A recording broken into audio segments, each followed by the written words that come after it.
have 14 individuals from both the athletic training division and the football program.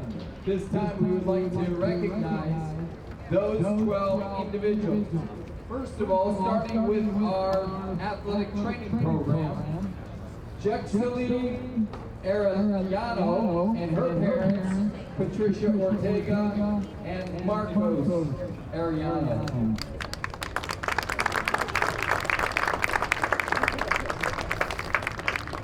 A tough loss last week at Trinity International leaves St. Francis at 4-5. This week, the Saints welcome in the unbeaten and defending national champions, the Knights of Marian University, for the final home game of the year. USF has kept it close against Marian when playing in Joliet, with 3 of the 4 games here at Memorial Stadium being decided by 3 points. Kickoff is just a few minutes away on the USF Sports TV network.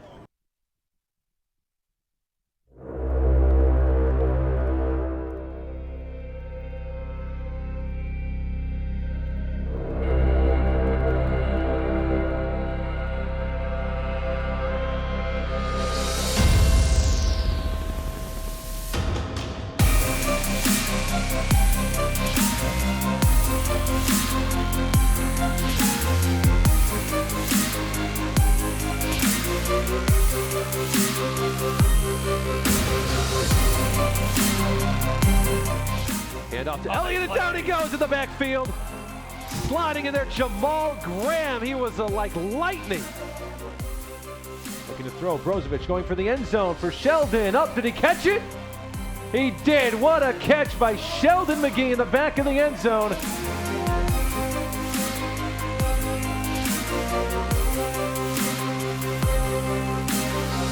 Play action from Wanless, looking deep, nothing there. He's going to tuck it and run. Gets to the 30. Look at the evasive quarterback going to the 25. Spins again to the 20.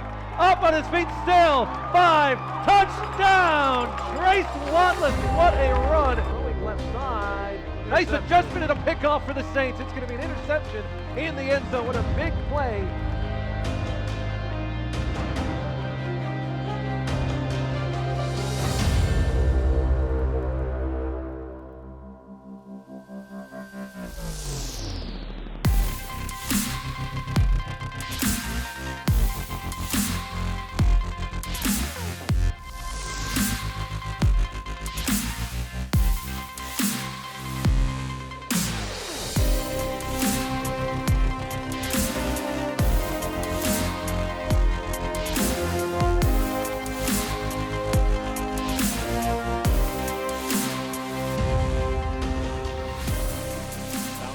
Has Morrison right down the middle of the field. Turn on the afterburners, young man. You're at the 20, 15, 10 from behind. Can't get him. Touchdown. Looking to throw is Anderson. He's hit as he throws. How about that? Another one from the St. Francis defensive line.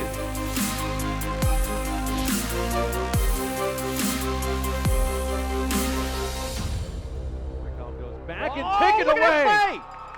What a play on the defensive line, and it's a touchdown for the Saints.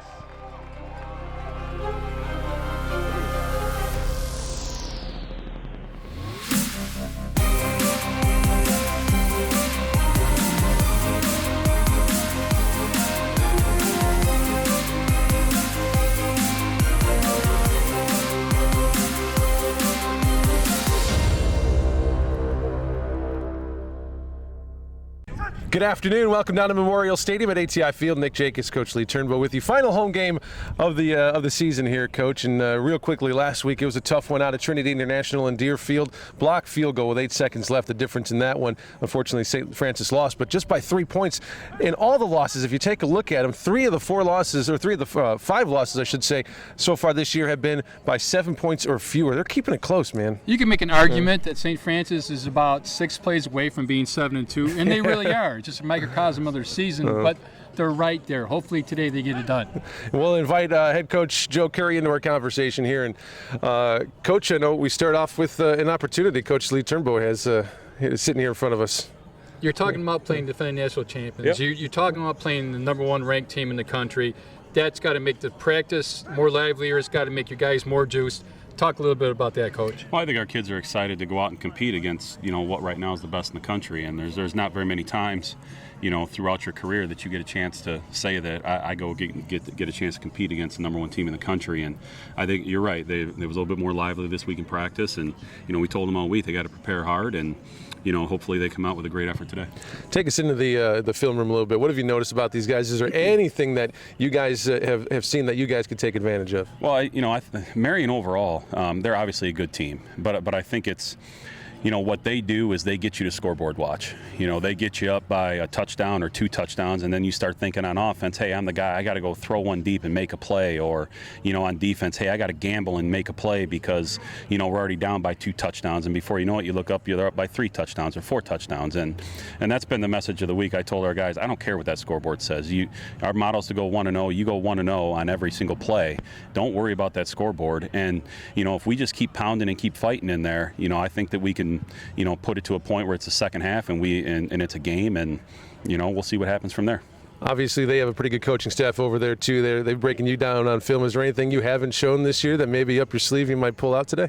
Of course. Yeah, well, we got a few things. We actually put in new things every week, here and there, just a couple things here and there. And it's, the game, where the game is at that point depends upon whether or not we use it or not. And, you saw one last week, we ran a reverse, something we haven't done all year. And of course, we fumbled it and they scooped and scored on it. So that one backfired on us. But, we always have those kind of things in every week. And, if the situation is right, we'll see if we can't pull one of those out today. It's the last home game. Talk in general about this senior class and what they meant to your program, Coach. Well, the seniors, always seniors. It's the University of St. Francis. Kickoff is just a few minutes away here on the USF Sports TV network. There's a call to be answered. The spirit of competition is still alive inside. The desire still drives. The phrase student athlete has a great ring to it. Lasting friendships are ready to be made. You just want to keep playing. Game on. Get in the game at playnaia.org. Ladies and gentlemen, welcome to a beautiful day here in Joliet at ATI Field at Memorial Stadium. Nick Jacobs and Lee Turnbow high atop, ready to take on the number one team in the country, the defending national champions, the Marian Knights. Coach, you take a look at some of their games, you take a look at some of the numbers they put up, in your jaw at what they've been able to do this year. You take a look at the offensive numbers, and yes, they're very talented. Yes, their system lends itself to scoring points, but they're scoring offense. They average almost 52 points a ball game. They're scoring defense. They only give up 11 points a ball game. So that means their scoring margin is over 40, almost 6 touchdowns a ball game in differential.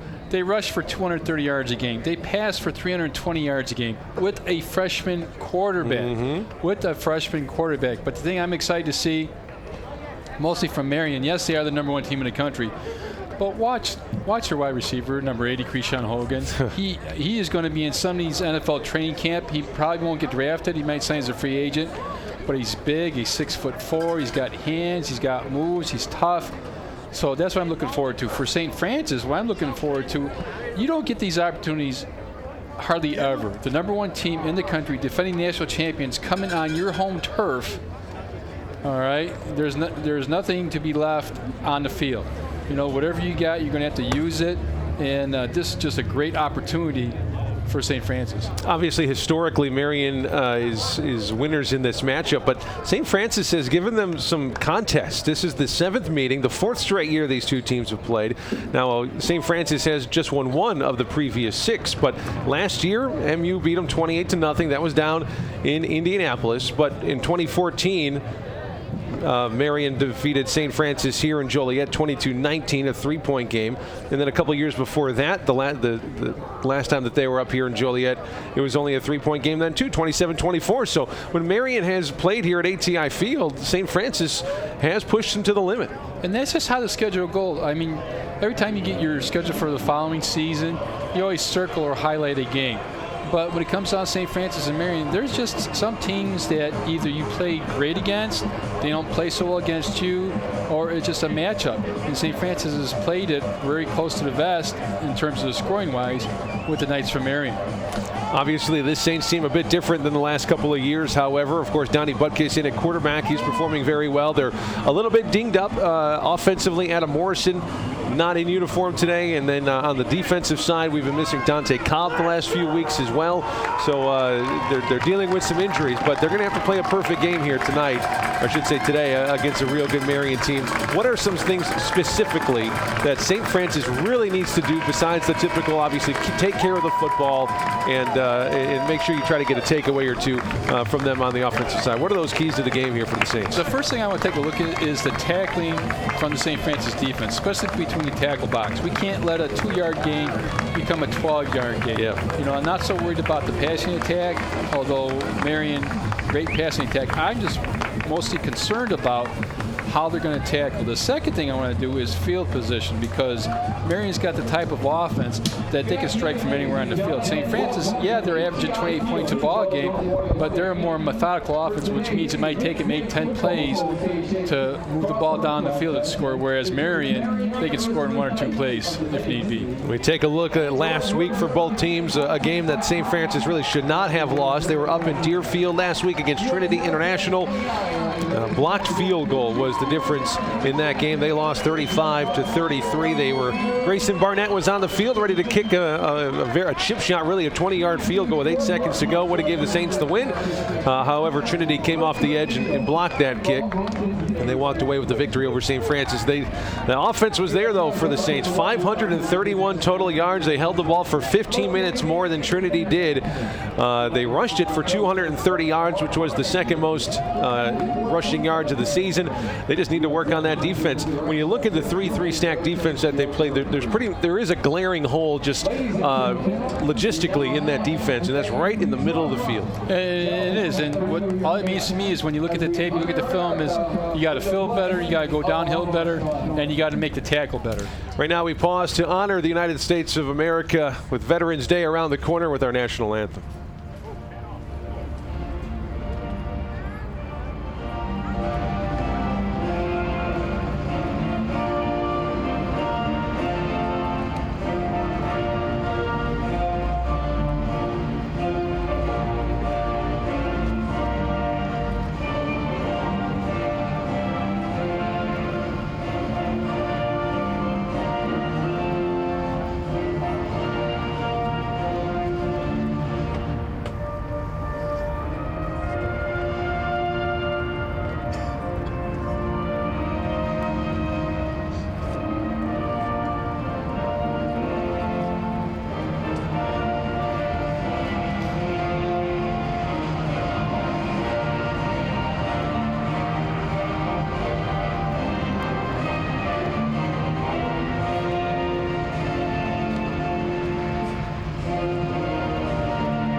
Before the game, during our interview, the week of practice was lively. They're ready for the #1 team in the country. We'll see if they pull out anything from the bag of tricks, because it's the second to last game of the season. There's really nothing to lose. If you get beat by 50 points, most people are expecting that, so why not get a little creative when it comes to play calling, right? Yeah, but you don't want to get out of the game plan. I mean, there's going to be opportunity for maybe a trick play, maybe a flea flicker, maybe a reverse, maybe a hitch and pitch, but you don't want to sit there and make that your base offense. You got to run what you run all season, and then maybe if there's a spot, maybe you go for it on 4th and 3 at the middle of the field. You know, maybe you do some of those things. So we'll see what he's got up his sleeve. Some guys to keep an eye out for Marian that you may have not heard of. The freshman quarterback Luke Johnston, just a freshman out of Indianapolis, already 4th on the career passing list at Marian University with 2,508 yards coming into today, 6 touchdowns just last week against Lindenwood Belleville, which is a MU record of touchdowns in a game. So he's been performing very, very well. Krishawn Johnson on the outside. He wears number 80, 1,132 yards coming into today on 57 catches. He has 11 touchdowns. And if they're close to the goal line, he is known to run the football as well. And defensively, watch out for the big defensive end, the senior out of Lebanon, Indiana, Dylan Dytemore. 38 tackles, 12 sacks, 13 of those tackles were behind the line of scrimmage. So they got playmakers all over the field. St. Francis won the toss. They will receive the opening kick. It'll be Lexus Jackson starting from the goal line. He lets it bounce at the 1, takes a high bounce. He has to take it out, and he's in some trouble. At about the 2, they're going to bottle him up at the 5, and down he goes. Long field for St. Francis to start off with. I don't know if he lost that ball in the sun. Looked like at the last minute he wanted to peel back and let that ball go in the end zone. Not how you want to start this football game. Beautiful day here in Joliet. 65 degrees, the game time temperature. The wind just a breeze out of the west at 6 miles an hour. Picture perfect here today for the final game of the final home game of the season. It kind of looks like he thought the ball was going to carry a little bit longer than it did, and then it touched him. So now he's got to bring it out. Now St. Francis starts inside their 20. Donnie Butkus was hurt last week, got rolled up, went out in the second quarter, and he is back for this one. Jordan Smith is the tailback on the outside. Brandon Ruffin is wide left. Lexus Jackson in the slot left. We start off with a run up the middle from Jordan Smith. He'll pick up a solid chunk of yards, give him 5 on the first play of the game, second down. And Marian defense starts off with a base 4-3 defense. They play that a lot. And of course, they don't really need to do too much when you sit there and score as much as they do, and you're up so big, you're just going to play base defense most of the game. Keep an eye on number 31 for that Marian defense. He's the middle linebacker with the long hair. That's Bo Shields, number 1 in tackles at 51. He's the leader of that defense. Pistol formation again. Jordan Smith behind Butkus. He sends Lexus Jackson in motion. Takes a snap. He's going to roll left. Little protection. Fires on the run. Has Lexus. It's going to be a pickup of about 3, though. It's going to bring up 3rd down and 3 for the Saints at their own 16-yard line. And one thing you noticed early about the Marian Knight defense, they swarm to the football. It's not one guy making a tackle. It's one guy, another guy clean up the tackle, and there's 4 more in the vicinity. No huddle here for the Saints as usual. They give them a few more than I thought. So 3rd down and 2. Nice to get a 1st down here so far into your own territory. Another pistol set. Michael Johnson, the freshman running back, in the game for the first time. Hard count on the 3rd. They snap it. They give it to Mike. Cuts it inside. Going to be close to a 1st down. Looks like he got it. Yeah, they're going to give it to him. He barely got it by about 6 inches. But I like the way he put his shoulders down, his head down, and created enough forward lean to get enough for that 1st down. Mike Johnson might end up being one of the better running backs that have come through this program. Just a freshman out of JCA, was up in the NCAA D2. Didn't work out for one reason or another. Finds himself here at St. Francis. So he's a talent that they hope to bring up. They're going to give it to him again. He's got a nice hole. He pushes up past the 20. Up to about the, say, 24-yard line. That's a pickup of 6. 2nd down. That's all you want to do, Nick. All you want to do is get 3, 4, 5 yards a pop in the running game. That leaves you what? 2nd and manageable. It's not like it's 2nd and long. And watch the way he just puts his shoulders out. Watch at the end of this. Keep the feet going. Lean forward and get an extra 1 or 2 yards. Jordan Smith back in the game here on 2nd down. 3 wide receivers off to the right, perhaps because it's going to be a passing situation. A little bit of a pass blocker is Jordan. 4 wide receivers on the floor, on the field. It is going to be a pass. Throw right side to Ruffin. It's incomplete. There was a flag on the play. I'll bet you we could play 6, 7 games in a row. We won't see him drop a pass.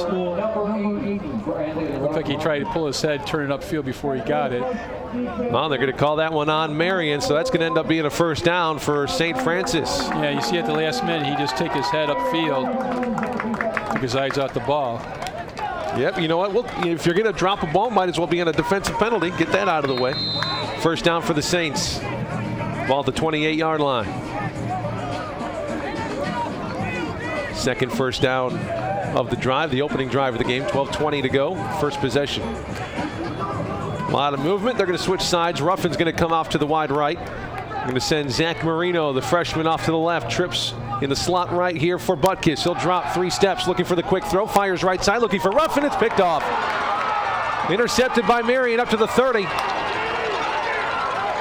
Picked off by Eric Price, who broke the career interceptions record just last week. His 20th interception of his career, the 4th of the season for the Marian safety. And they take over at the Saint 31. I don't know if there's miscommunication on the route, but he threw his ball behind him.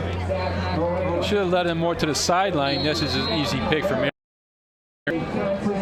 Eric Price is going to go down as one of the better defenders in Marian history. The history of a relatively young program, which we can get into in a little bit. And here's our first chance at seeing the offense for Marian. Play, firing right side in the flat. It is caught and taken down immediately. On the catch was Cam Utter, the senior. Actually starting this game, Ethan Darter, another freshman quarterback. It's not going to be Luke Johnston, who we thought. See it again here in the tackle made for St. Francis by Marshall Oxentine. You're rather familiar with this freshman quarterback, Ethan Darter, aren't you? I am. I'll tell you about it after this play. They're going to hand it off. Looks like Jakari Gore Nice hit at the 25, just a gain of 2 on the play. With the hit, Kyle Purcell, the sophomore linebacker out of Plainfield North. And watch this tackle, just a zone read, gives it off, and watch. This is what we got to do. Sure form tackles. Ethan Darter, a freshman out of Lake Central High School.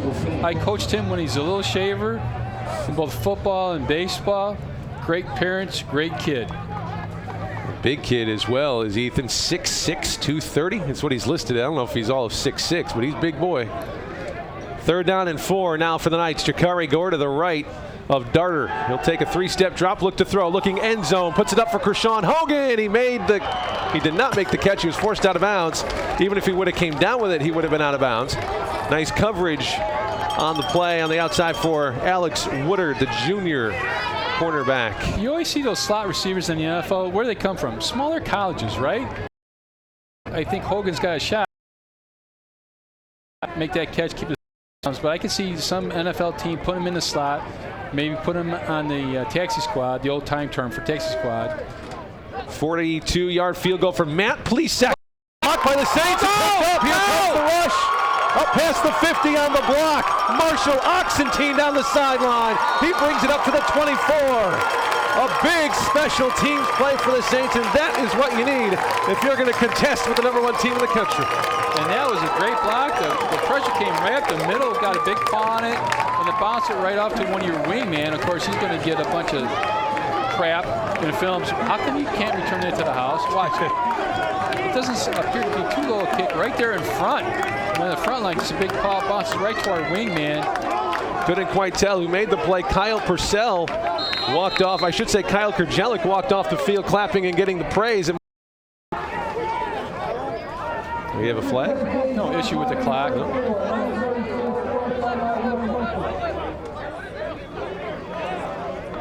Eric Price, first sack of the season.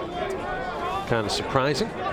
It's nice to see your all-star safety down at about the 15 line for the tackles.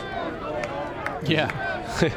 For the Saints, the leading tackler is Josh Woodard, the safety. Throwing here, going end zone, looking for Ruffin. Overthrew him, would have been out of bounds. 3rd down brings up 4th down and long. Interesting call here now to make on 4th down and about 15. I mean, he was hitting them from this distance in pregame. We were down the field. Hey, why not? Do it. He was. But this, I don't know, 50-yard field goal, the wind is blowing in his face. Yeah, just a breeze. Here's Luke Nelson, the transfer from U of I, on to kick the 50-yard field goal. Snap's good. Hold is down. He's got on top of that one. It's going to bounce into the end zone. It was touched. Is it a live ball? No. Finally, a whistle. They should have it. If you're a field goal kicker, Nick, if you got a longer field goal, what are you going to do? Your trajectory is going to be what? A little bit lower. So you can get it through. And that one, I think he just kicked it low. It got tipped to the line of scrimmage. So far, possessions for each team, they end up with blocked field goals, technically. Marian will take over at their own 32-yard line.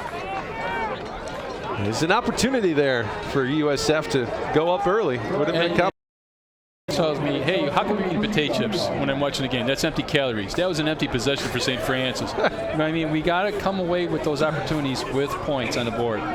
Krishawn Hogan lines up bottom of your screen, wide left. There is the snap. Darter pitches it out to Gore. Some nice blocking in front. He'll pick up about 6 or 7 yards on the play. And you take a look at these two quarterbacks for Marian. You got Johnson, who's a freshman. He's 6'4". You got Darter, who's a freshman. He's 6'5". These are your prototypical quarterback heights. I mean, you got guys, D1 quarterbacks, who aren't that big. Alex Woodard charged with covering Hogan, bottom of the screen. Darter takes a snap, and they give to Gore on the draw. Hit at the line. Push forward for about a yard. That's going to bring up 3rd down and 1. St. Francis defense playing very well here early in this first quarter. Limiting to what? Just the yards to get at the point of contact.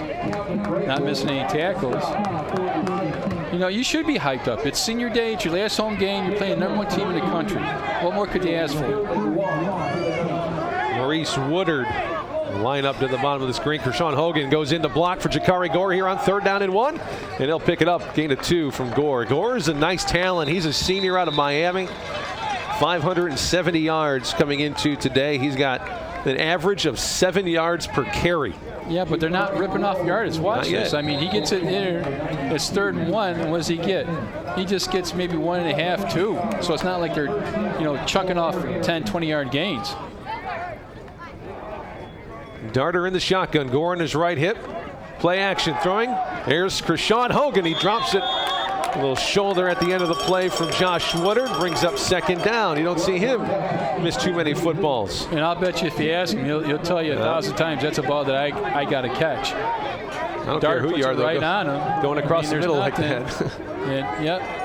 Just alligator arms right there. 2nd down and 10. Ball at the 43 of Marian. 7.5 to go here, first quarter. There's the snap to throw. Left side and incomplete. It was intended for Jimmy Walker Jr., the senior rather, but he missed that one. That's going to bring up. But watch what breaks up this pass. Ox gets his hand in right at the last minute, right there, and knocks it out. That's a great job of wrapping your outside arm around and getting your inside arm in there. That's a nice job. Brings up 3rd down here for Marian. Josh Woodard pointing out the defense. There's Darter, he's 2nd on the depth chart, but gets to start today.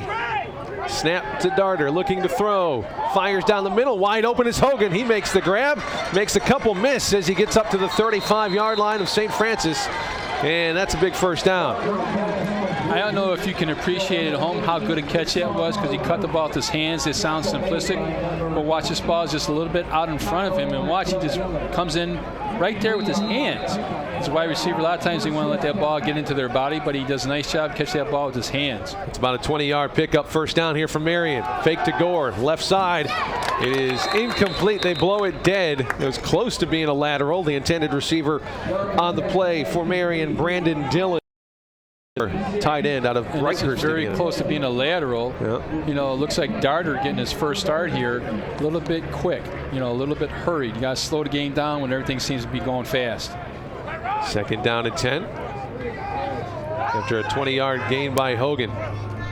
Snap, give to Gore. Left side, defense in pursuit. That's a nice tackle. He does well. He brings up to the 34. That's a no-gainer and 3rd down. Alex Woodard does a nice job coming up, making a good one-on-one tackle, but really what causes this play to be made. Look at how the St. Francis defense has strung this out.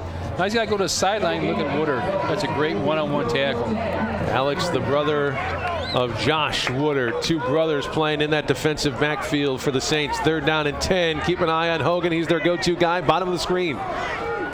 Lined up left. There's a snap to Darter. Looking to throw. Fires. Finds Hogan, but another one incomplete. He dropped that one. That's a straight drop. I don't think he would have picked up enough for the 1st down anyway. Brings up 4th down in a punt situation for Marian. I'm not saying that they didn't know heading into the ball game that Darter was going to start. Johnson has all the numbers and been doing very well. So, you know, your offense might be a little bit out of sync with Darter when you're used to playing with Johnston. On to return the punt, Jake Radick lines up at his own 10-yard line. Jake, just a sophomore out of Crete-Money High School down south. Good snap. Rugby-style punt. It will bounce at the 5. Roll to about the 4, and that is where it'll be picked up by Marian. Another nice punt. Tough field position here for the Saints to start this drive. You know, you hear all the time that football guys have to get their kicker hurt. Where do they get an extra kicker at? From? Big guys. The soccer team, right? Yeah, Go to the soccer team, right? You never hear them go to the club rugby guys and say, hey, you know, give me your kicker. You know? That's why it cracks me up when I see the rugby-style kickers. 6:05 to go first quarter. Teams exchanging punts and blocked field goals so far. It's a special teams battle here in quarter number 1. First down, they're going to put it at the 5-yard line. See if the running game can pick up again here for the Saints. Jordan Smith in at running back. They're going to stack up 2 wide receivers on the right. Turn to give to Smith. Spins his way up to the 10 and breaks free for a first down outside the 21. That's a pickup of 15 yards and a Saint first down. A little breathing room for the offense. And he just bounced outside because I was watching their tackle, Darius Goodman, the nose tackle, number 90 to the right side. Watch, he takes on 2 blockers. They can't move him. That play was supposed to go right there. He just bounced to the outside and gets enough for the first down. That's a good read by him.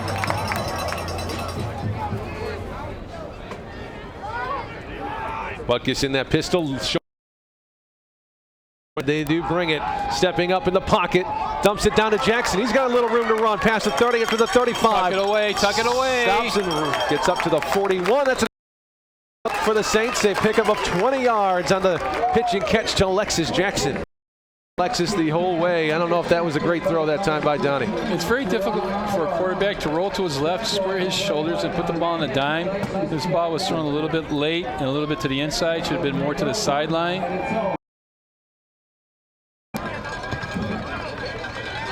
Let's see what Marian does in terms of quarterback. If they put Johnson in for this. Last week for Marian, they had 5 takeaways against Concordia, and that's the second one here today with 4:24 to go in the first quarter. 1st and 10 for Darter in the offense. Play action, quick slant, complete, first down, up to the 40-yard line. That's a 17-yard pickup and a first down inside St. Francis territory. You don't want to see them start getting on a roll. No, just a little ball action fake, slant over the middle, but you almost got to pick your poison with Marian because they average 230 yards running and 320 yards passing. I believe that was Cam Utter. Could have been Trey White as well. Hard to pick up the number, those gold on white. First down, 41-yard line. Darter the snap. They're going to give to Jakari Gordon. Nope, I take that back again. This time it's Maurice Woodard. He breaks free up to the 20, pushed out of bounds. And another big first down. That one goes 4, all the way up to the 50. I was looking at that far side official. He was gave him a little more. So up to the 20. That is a 21-yard run by Woodard. But he does a nice job of, sticking his leg in the ground, cutting it up. Last series, St. Francis did a nice job with that play of stringing it out and letting the cornerback make the tackle. Maurice Woodard, the junior out of West Lafayette, Indiana. They're going to screen it to Hogan. Bounces outside. He's not going to be touched as he walks into the end zone. Touchdown of 20 yards for Christian Hogan. That one, as he continues to rack up touchdowns and yardage, his 12th receiving touchdown of the season. You really don't see him running to the short sideline, but just a screen pass to the short sideline. Hogan comes in, catches it, and bounces it back to the outside. A lot of times, team will run it to the wide side of the field, so the wide receiver has more room. But you're looking at an All-American right there, boys and girls. That guy is a stud. Extra point on. Up and good. 7-0 Marian. 3:34 to go here in the first quarter. Held them at bay. The defense is looking pretty good until that last interception. Can't keep giving them chances. Well, we talked about this in the pregame, didn't we? We talked about starting position. Look where we started our drives. We talked about playing a perfect game, a clean game. And what we've had 2 picks here on balls that were, thrown behind or maybe thrown a little bit late. We can't afford to do that. We had a blocked field goal come down here and we come away with no points. So you're again you're right there in terms of playing with people, but you got to execute and make a play when it's called upon. Don't forget, you can stream all 2016 USF football games live online through USF's YouTube channel. You can do so with the basketball games as well. Just go to GoFightingSaints.com, upcoming events, and then click on the video link next to the game you want to watch. USF sports fans can also watch soccer, volleyball online this fall. Basketball season is underway. The women, the nice win I'm yesterday. not ready for basketball. I Oh, just I'm got done always watching ready the for- World Series. Now it's basketball season. Always ready. The men are in action today. They're number 5 in the country, taking on number 8 Bethel. A big day, USF Sports here today. I'm sorry, the men taking on number 8 Cornerstone on the road today. Already first game of the year for the basketball team. Lexus Jackson and who else back there? Ty Mitchell, I believe, ready to return the kick. Matt Plesac to kick it away for the Knights. It's going to go to the left side. It's going to be Mitchell from the 1. Right up the middle. Taken down at the 21, 22-yard line. Now, we can't get out of our base offense because what we've been doing has been pretty good so far here in the first quarter. Just keep on doing what you're doing. And this looks like a return left all the way. He just takes up the left sideline, so he stays outside the hash, so that tells you it's a return left and just gets what he can get.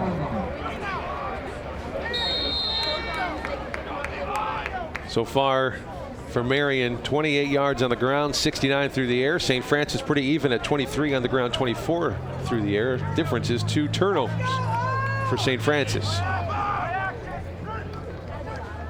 Donnie turns and gives to Jordan Smith. They're going to keep running the football between the tackles. He'll pick up 3 on the carry. And somewhere in this series, Donnie's going to sit there and run that zone read and fake it to the fullback and bounce out to the outside because everybody's committed to swarming to that first fake for Marian. So he should have some open real estate down the sideline.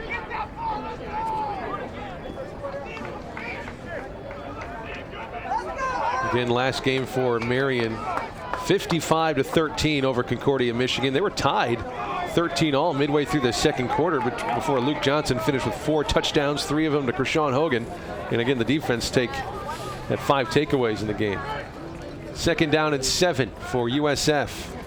Donnie looks to throw, nothing there. Has to get flushed out of the pocket, dumps it down, and taken down at about the 28-yard line. Just a pickup of 2 or 3 to the freshman tight end, Rajon Williams out of Brooklyn. At least St. Francis in 3rd and 5 situation. Got to convert this because if you convert that, you keep the ball and you don't let Marian have the ball. Look at Donnie scramble. He's got great presence in the pocket. Puts it on him. Hey, let's get 3 or 4 yards and live to fight for 3rd and 5. Mike Johnson in the game as well. 2 wide outs to the left, 1 to the right is Zach Marino. Brandon Ruffin is wide left. Donnie takes a snap, looking to throw, fires left, and it is complete for a first down. Ray Velo with a nice catch at the sideline. Simple out route, simple read, but what? The ball is on time. Watch this. He knows where he's going with it. 1, 2, 3. Waits for it to make his break. Throw it to the outside shoulder. Gets enough for the first down. St. Francis doing a nice job. 5 first downs so far. They're moving the chains. Got to take care of that football. Mike Johnson, the tailback, as Donnie Buckos goes under center. Lexus Jackson, jet motion. Fake it to him. They go to the running back up the middle and a gain of 4 yards. Yeah, but what are you doing? You're keeping possession of the ball, aren't you, Nick? I mean, you want to keep it away from Marian. Watch. Motion away. Just give it up the middle, and we'll take 3, 4 yards a pop. Mike Johnson, the freshman out of JCA, been wearing brown here in this stadium for quite a number of years. Second down and 6. 1:08 first quarter. Hard count the snap to give again to Mike. Cuts it back toward the middle. He'll pick up about 2 or 3 on that one. So another 3rd down and manageable here. A fast-moving first quarter here. And I think that's what St. Francis wants to do. They're content to run the ball between the tackles. We talked about that. Yeah, they see them run the ball between tackles more. Let your offensive line do most of the work. Get a trivia question here for you once we get to the end of this quarter. It's a good trivia question this week. 3rd down and 3 here for the Saints. Donnie, quick throw. Fires, and it was well behind Lexus. They were a miscommunication there, and if that one would have been picked up, it would have been house. So it brings up 4th down with 23 seconds to go in the quarter. Well, he expected Lexus to stop right there and not go inside. Like he turned inside, he expected to hook it up so he can hit him on the outside shoulder, and now St. Francis is going to have to punt this ball away. Now, Marian's not doing anything defensively to really throw St. Francis off. They're playing base 4-3 defense. Plays are there if St. Francis can execute. Luke Nelson on to punt. I'd love to tell you who is back to return, but I can't quite see the number. This one's off the side of the foot of Luke. It's going to take a bounce to the sideline and roll out of bounds to the 31. He's not going to be happy with himself after that one, because Luke Nelson is one of the best punters in the country, is in average. That one just got away from him. There's got to be a rule, because you made a comment, we're doing pregame and then we'll stand on the field and watch. He just gets, he doesn't really get any pressure, but he kind of kicks up the side of his foot trying to go to the open side of the field. You made a comment, you said, oh great, Marian's got light gold numbers on white uniforms. You know, so it makes it very difficult for us way up here in the press box to read those numbers. I've been dealing with this all season long. I do some high school stuff, and there's uniforms like that all over the state. Caught, spinning, wrapped up though. Nice ankle tackle made by Dakota Dorr. And that's all I can ask for. You make the tackle at the point of attack, don't give him any free yards. That's Brandon Dillon, the tight end, with the catch. Just a great look at one-on-one, wrap up the legs, boom, done. Brings us to the end of the first quarter. 7-0 Marian. A defensive and special teams battle so far. Story of the quarter, 2 turnovers for the Saints offense. Let's take a look at the trivia question. It's a good one. Prior to last year's game down in Indianapolis, where Saints lost 28-0, how many consecutive games did USF have without being shut out? Your hint, it's a lot. A lot of games before they got shut out. Think about that one. And of course, we did that game last year. We went down to Marian, and of course, we had to stop by Flapjacks for Mr. Nick here, because one of my favorites. That's all he said is, I want to go Flapjacks, and he liked that breakfast place so much that he even got a mug to take home. You know, you got a little coffee mug to take home. A little note from Flapjacks down there just outside of Indianapolis, where Marian is located. We got the answer for that, Brandon? Take a look before we get started. 94. The Saints played 94 games before being shut out. The first one where it started was a 40. And 1, 2, 3, 4, 5, 6, 7 St. Francis defenders making the tackle. I think it was Josh Woodard who cleaned it up after the initial hit in the backfield, and Marian on to punt it away here on 4th and 1. We'll take that. Jake back at his own 26-yard. Punter is Luke Frayne, the freshman out of Indy. Not only is this one of the best teams in the country, but they're all homegrown guys. All from Indianapolis, most of them. Another rugby style line drive kick right to Jake. He's going to try to go right side, and not much room there to return it. He gets hit in the back. That's a tough hit, and he might be hurt. You talk about their roster. Out of their roster that we got this morning, only 7 guys come from outside the state of Indiana. 3 of those are from Ohio, and they've got a couple guys from Florida, but that's it. Everybody else is from Indiana. See this kick again, low line drive. Right, makes a nice catch. And it's not this one got right here. Turned around and that hit one right there. Right at the end, the hit from Jalen Morales Chandler. Put his helmet right into the back, probably just below that back plate too. It gives us time to look at some first quarter stats. The one that jumps out at me right away is St. Francis held the ball for 9 minutes and 11 seconds in the first quarter. Did a real nice job. Total offense, St. Francis ran 18 plays in the first quarter for 67 yards. Here's the snap, and they're going to give Jakari Gore. Wait, string it out. And no gain on that play as he's pushed out of bounds at about the 24-yard line. St. Francis doing a nice job on the run defense. That's a real nice job by Colion Leverson. Watch, he strings it out. He fights down the line of scrimmage. There's 94 right there, pushing it to the sideline so the cornerback can come and make that push out of bounds. Colion, one of the 3 starting defensive linemen who are seniors on senior night. Calvin Brayboy, Tim Smith, the other 2 seniors. They're all on the field right now. 2nd down and 10. Play action. Looking for Hogan. What a catch. The flag comes in late. Hogan with a first down grab at the 8-yard line. Well, I think they're going to get us for pass interference, but watch where Dyer puts this ball right in the hands, and look how good Hogan is. Catch it with somebody draped on him. Oh, get the ball inside, and that's a late flag by that side judge. That came in. That ball was poked away, but Kershawn Hogan, some nice concentration to hang on to that one as he was rolled to the ground. Let's get the call. Well, it's going to be on Marian. Ineligible man downfield. Brings up second down again, so wipe that one off the board. It's a big break for St. Francis. That's a 5-yard penalty, correct? Mm-hmm. So it's going to march it back to the 28.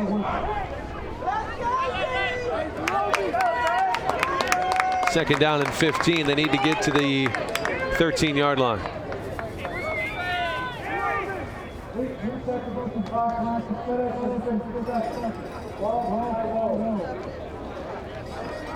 We're going to put up a couple more seconds on the game clock.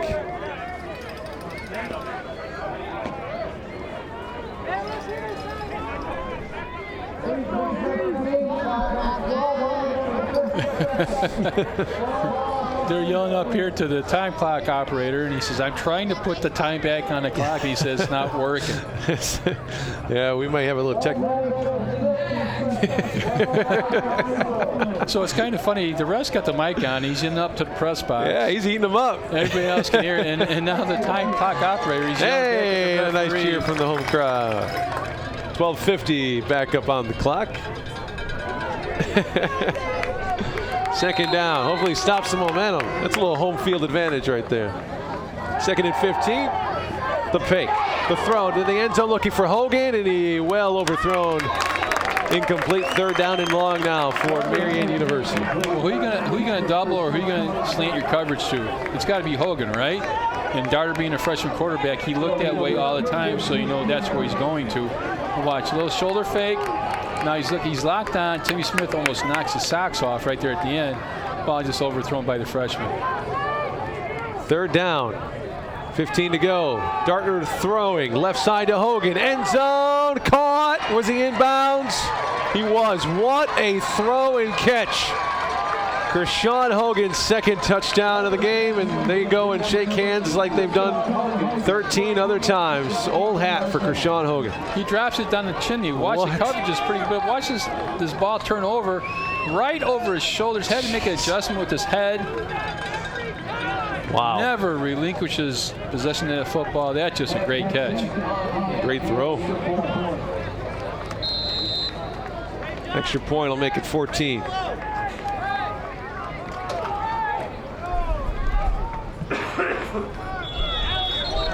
That ball was tipped, but it went through anyway. 14-0. Marian leads it here in Joliet. 12.5 to go. We welcome, of course, all the Saints fans watching here on our free YouTube stream. But special thank you to the Knights fans off in Indiana, wherever you are tuning in. We appreciate you guys watching. Thank you very much. And you look at St. Francis, what have they done? They've had 3 turnovers here in the first quarter and 3-4 minutes, and given Marian a great starting position, even though our starting position for our own drives have been what? Pretty much inside our own red zone. So that makes it a tough road to hoe. Tough job today for Alex Woodard, just a junior out of Zionsville. He's the guy who's in charge of trying to slow down Kershawn Hogan. I always remember that. I listen to Dan Dockett sometimes on the radio. And he always tells that story that Bobby Knight comes up to him and says, when they're playing that national championship game or the semifinals, he says, hey, you're guarding Jordan. You got Jordan. You know, and of course, back in the day that Indiana never played in any zone, it's all man-to-man. So Dockett said, I just went into the bathroom and I threw up. I mean, what are you going to do? It's not on the same level, but when I was in high school, I had to try and guard Alondo Tucker. I don't know if you remember him, but he was he's a Lockport guy. Wisconsin guy, played at Lockport, and I believe he had a couple of years in the NBA, if I'm not mistaken. That was not an easy task. Oh, by the way, if you're wondering that, as that kickoff goes out of bounds, we'll take that. Yeah, but did you get your money's worth? I mean, did you stuff them? Did you? No, absolutely not. Okay. No, I could barely keep up with him. was fun, though. Looking back on it, it wasn't fun at the time. I was getting my butt kicked at the time. 12 and a half to go here, 14-0. Saints need to make something on offense. They need to take care of the ball. They've Marian 3 turnovers so far. And I say give. I mean, Marian's made some nice plays, but the plays that St. Francis has made offensively on those turnovers are very uncharacteristic of the Saints. 2 passes that you typically don't see Donnie Butkus make, and a fumble by Jordan Smith. That one was knocked out of his hands on a nice play by Bo Shields, that middle linebacker for Marian. Hopefully Donnie has settled down. Run formation now with Jordan Smith, the tailback, Steve Stremme, the fullback. Low snap, handle. Donnie going to roll to the right, not a lot of room. He's going to let it fly. One-on-one for downfield. Oh, and it's incomplete. It looked like Ruffin may have come up with that, and usually he wins that one-on-one battle, but not that time against Jeremy Shepard, the senior safety. But he does a nice job in the basketball tournament boxing out. 9 times out of 10, he comes up with this ball. Look at Donnie's got to scramble over to his right. Sees he's got one-on-one outside. Look at how Ruffin gets positioned, gets inside position, just comes up. Oh, he just gets his right arm in there and knocked it out. Ruffin makes that play against anyone else in the country. And that's why Marian is so good. They just got talent all over the field. Every single level of that defense, they have an All-American. Hand off to Jordan Smith. Not a lot of room on second down. Brings it 3rd and long. You know what? I'll take that play again. I'd love to see Brendan Ruffin one-on-one with anybody, and I think he makes that play if he gets another opportunity. But you got to convert. You got to get positive yards on first down, so you're not in a 3rd and long situation. Let's watch it again. Donnie just scrambles to his right, rolls out there, puts it up there, and just the last second, right arm right there, strips it. Nice job. Well, against anyone else, too, Ruffin's 3-4 inches taller, but not against his defense. Screen pass. They have Velo. A little bit of back outside, but a nice made. Only a gain of 3. Dropping him to the ground, Shaquille Ash, the senior outside linebacker. In a 4th down punt situation. He was 1 step away from breaking it for a first down. And watch. Nice little play call. There's a jig-jag screen. Gets in behind his offensive lineman and his guy, the trail guy, who makes that tackle. Same play that Christian scored a touchdown on, but St. Francis couldn't quite make it happen. 4th down. They're going to punt it to Jakari Gore, standing in his own 21. The sun will be right in his face. Luke Nelson, see if we can get a boomer off here.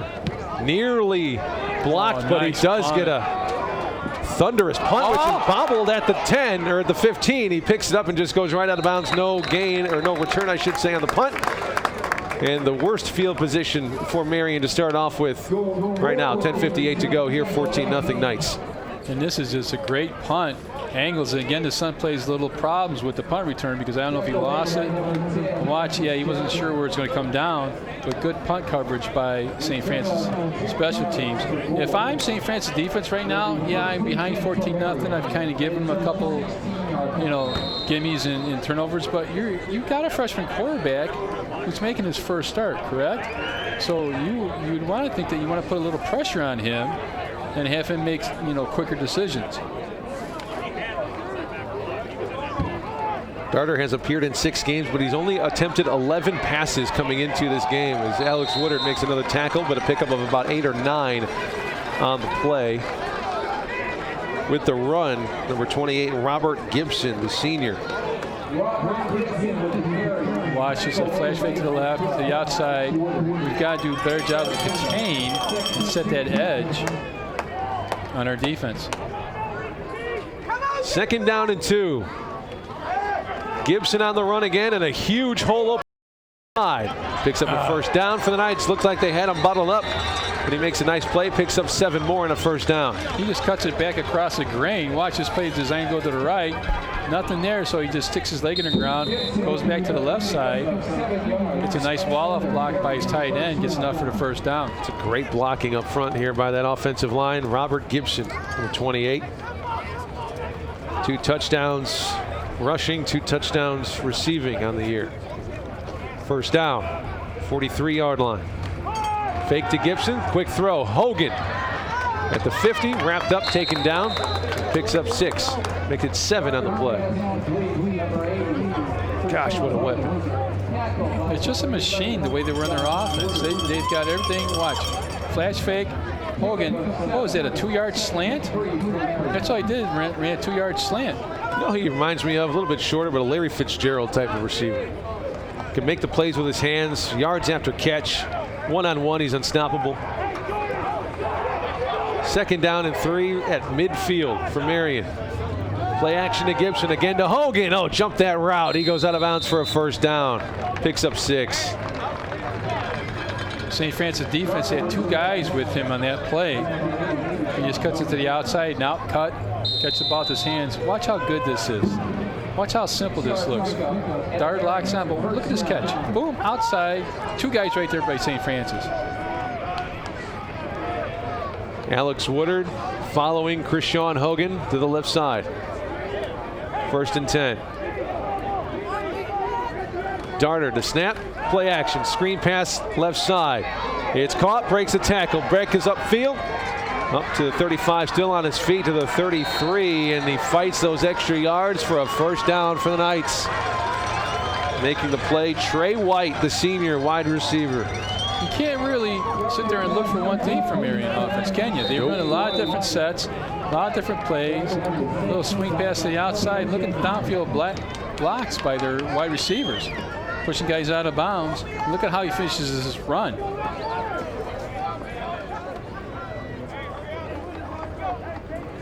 First and 10 again.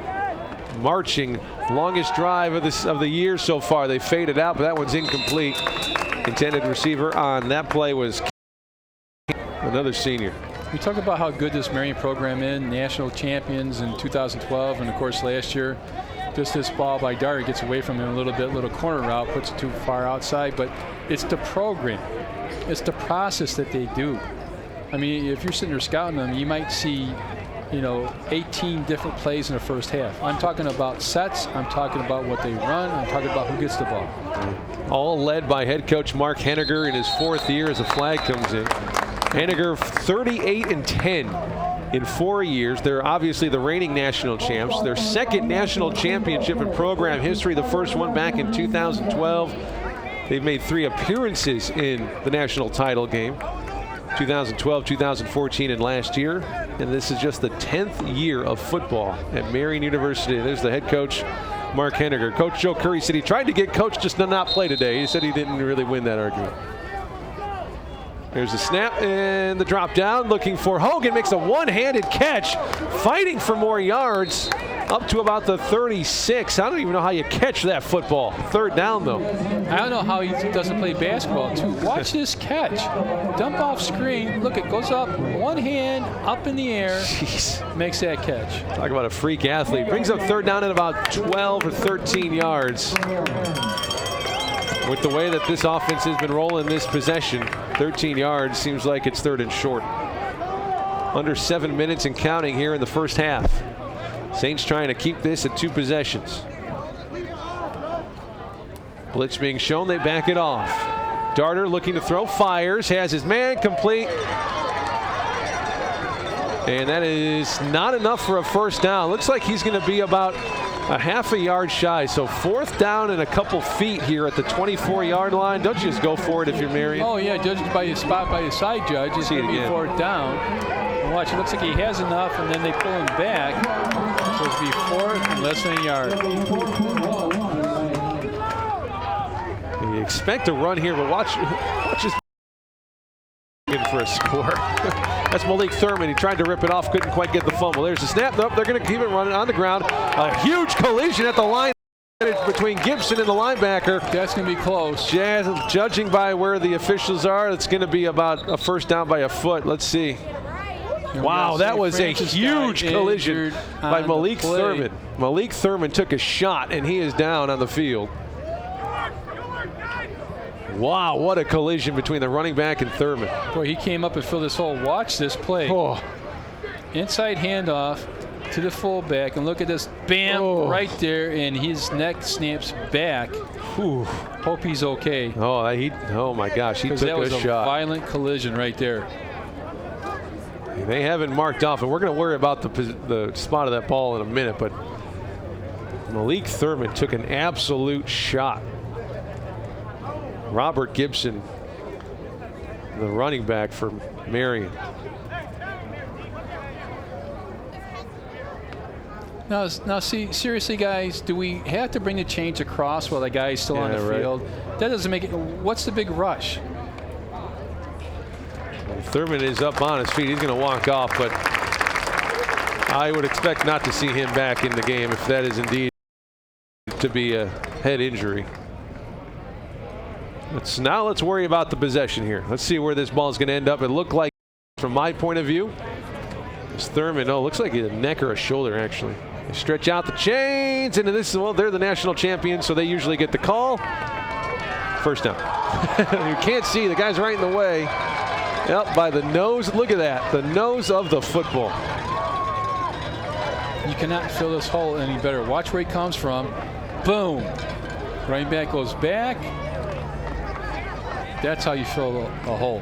When you're the #1 team in the country and national champions, you make those plays and you get those calls, and you get those spots of the football. And they did that time. First down.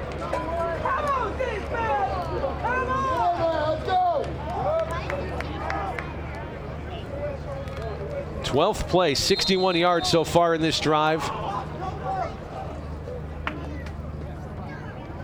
About the 5th minute, Gibson again bounces outside, gets a nice block by his wide receiver, up to the 10 and another first down, picks up 12 on the play. Nice blocking by Jimmy Walker Jr. on the left side. That's a design cutback. He starts out like he's going to the right side, cuts it back. Watch, automatic design cutback.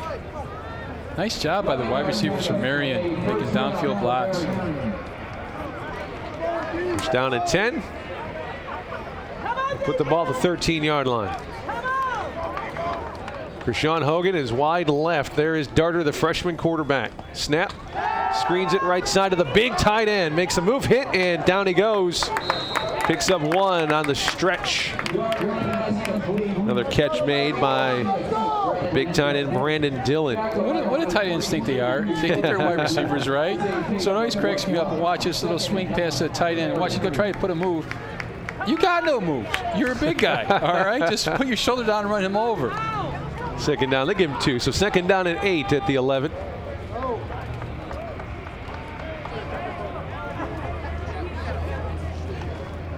They run it right up the middle to Gibson. Shoulder down. Fighting at the 1. Push forward. They're going to say his momentum was stopped at the 1-yard line. First down.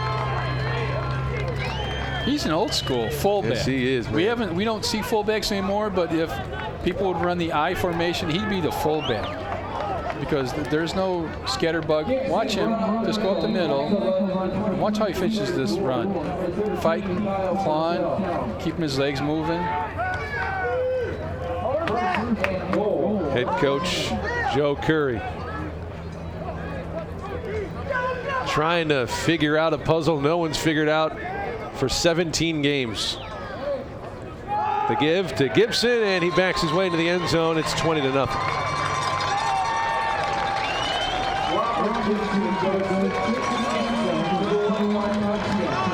It's Robert Gibson from 1 yard out. His 3rd touchdown on the ground, his 5th overall in the season. And I seriously don't know how you defend everything that Marian does. I mean, how good is this system? It's just a simple, give up the middle, and he doesn't get touched till he gets in the goal line. When you got talent, it almost doesn't matter what you run. Just execute your plan. 4.5 minutes to go here in the first half. Extra point is up and good. 21-0. Marian University riding a 17-game winning streak, which includes the national championship game last year. This streak dates back to October 10th, more than 1 calendar year since they've lost a game. And in that stretch, Coach, they've won every single game by at least 13 points. They not only do they win games, but they don't even have close games. And they don't have close games. And how would you like to be the head coach? You come in and say, hey, you know what? We won a national championship 2012.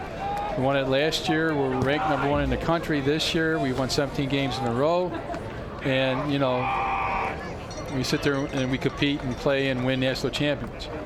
You know, so that's got to be the mid-level kid who's thinking about maybe, do I go Division II? Do I play Division III? Do I go NAIA? And the coach says, hey, you know what? You come to Marian, great education, great football program. You have a chance to play. That drive for Marian, 15 plays, 84 yards in 6.5 minutes. We've seen them with, quick 3-play drives that end in touchdowns, and this one they just ground it out. High kick, Ty Mitchell at his 7-yard line. Finds the wedge and pushes it up to the 28. 4:25 to go here in the first half. Saints looking for a little bit of offense. They have 3 turnovers so far in this game. It's imperative that St. Francis does something with this drive, because starting the second half, Marian will get that ball back to open the second half. So you really don't want to go 3 and out and turn the ball back over to Marian. I have some numbers about how Marian is in the second half of games this year. Do I want to know them? It's scary. They get better as the game goes on. St. Francis will put 3 wide receivers on the big side of the field. Donnie Butkus in the pistol. Mike Johnson right behind him. 4:25 to go here in the second quarter. Starting off this drive at the 28. They give to Mike. Upended. Ball's on the ground again. Still loose. Marian takes it away for the 4th time today. When it rains, it pours. And that time, he just tried to go outside his pulling offensive lineman. If he would have stayed inside, he could have kept it back up. We got a Marian player down. I got St. Francis player down. Yeah, I believe it's Mike Johnson.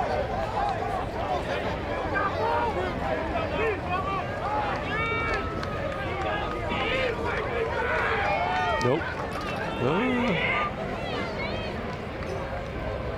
Tough to tell with the crowd of coaches and trainers around him. Man, St. Francis cannot catch a break. Watch the right side of the offensive line. He's going to pull right there, and he tries to cut it outside. Just got undercut on that, and the ball comes down. I don't know if he was down before that ball came out. Let's see it again. I don't know if he was down. Let's see. He's got the ball in the wrong arm. Yep. Now the ball comes out. That's a great job of making that tackle, forcing that ball out. That's got to be a knee, too. Where he got hit. Oh, he's holding that right arm. It was Mike Johnson as he escorted off the field. I think what happened is that elbow hit the turf on the way down after to get the ball jarred loose. That's not good for this offense, who hasn't had much success anyway. Now you're losing your leading rusher. Mike rushing for over 350 yards, a couple touchdowns. Last week, his second 100-yard game, 17 carries, 110 yards against Trinity International. All right, defense, time to make a play.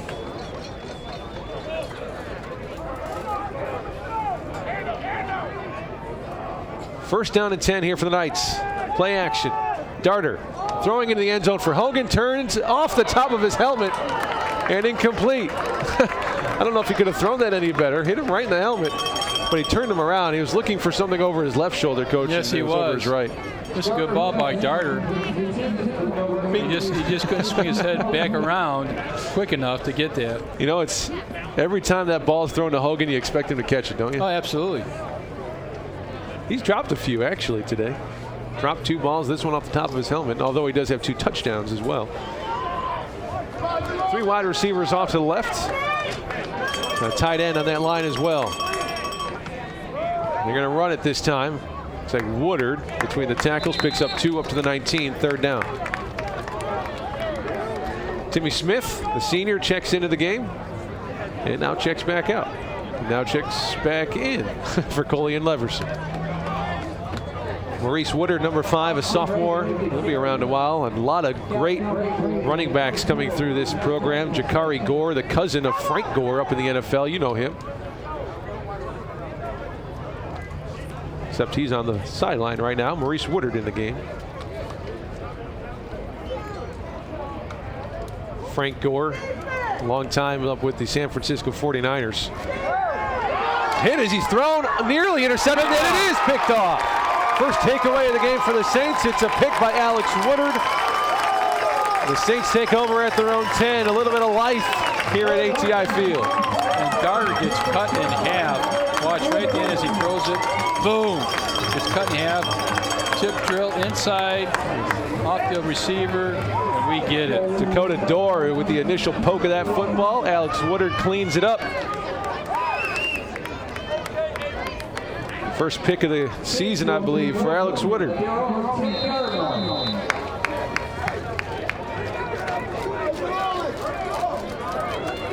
Indeed, it is. Yep. Needed that one. First interception of the season for Alex. There's a snap to Donnie. They gave the Jordan. Keep the football. He'll pick up a yard, but you know what? They still have it for second down. There's Alex. Congratulations on your first pick against the #1 team in the country. That Bo Shields out of his middle linebacker spot made that tackle. Just undershoots the offensive lineman's block. He's really, really good. Really good. 6'1", 225-pound senior. 3 minutes in counting here in the half. 21 zip. Stremme and Smith in the backfield. Lexus Jackson goes in motion. Defense shifts. Rolling to his left is Donnie, throwing on the run. Has Lexus. Backs his way up to about the 20. He's going to be awful close, about a yard shy. Oh, they're going to give it to him? Yep. They do. How about that? First down. Nice effort that time by Lexus. That buys you pretty much the rest of this possession to end the first half. Assuming. I like this. Watch what Donnie does. He squares up his shoulders, point that left shoulder to his target. Gets enough for the first down. Lexus will line up to the left. 3 other wide receivers off to the right, roughing the middle of that group. Gets in the jump free play here for the Saints. He's in 2-minute offensive set, so he's going to take it out of bounds. Yeah, both teams with 3 timeouts so far. Couple ticks under 2 to go. Just picks up 2 on the play for USF. They give to Jordan right between the tackles again. Takes it up to the 35-yard line. A pick of a 4th. Makes it 3rd down. Timeout called by St. Francis. And I got to believe this has got to be 4th down territory for St. Francis in the first half. Marian's kind of controlled the tempo here in the second quarter. Don't forget all these home games as he comes off a little bit of a shoulder there. Hopefully Jordan's okay. This is the last home game of the regular season for the Saints. Last home game of the season for USF. Senior night, obviously, honoring a bunch of the seniors. Pete Rufo, Mike Passo, who we've talked a lot about. Omar Akel, Tyler James on that offensive line. Ross Stremme, one of the guards. The entire starting defensive line. Tim Smith, Calvin Brayboy, and Coley and Leverson. That's a big group that St. Francis is going to miss next year. That's a huge group on your defensive line. Having to replace those people next year is going to be a difficult task, but St. Francis, I like the way that Curry's got this program rolling. You know, we talked about in the pregame, hey, you know, realistically, you're about 6 plays away from being 7-2. Tim Smith right there. I like to call them the Sack brothers. Calvin Brayboy, Tim Smith, 34 combined sacks in their career.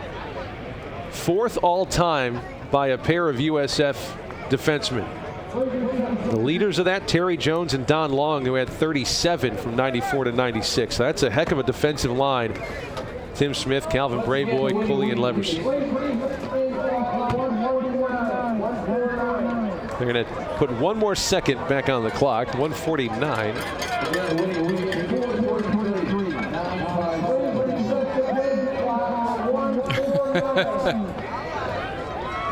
Yeah, man, that referee's got places to go. Yeah, he do. Things to do after the game. Let's go. 3rd down and 4 for USF. Lexus in motion. Snap, rolling left. Look at all the room he's got to run, but he's going to loft it into the end zone for Lexus. Makes the grab, but he's out of bounds. Oh, a heck of a play by Lexus. Could not keep a foot in bounds. Brings up 4th down.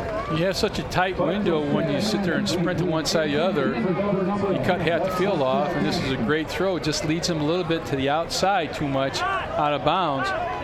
Floats it up there. And we've got the, outside position, and he's just out of bounds.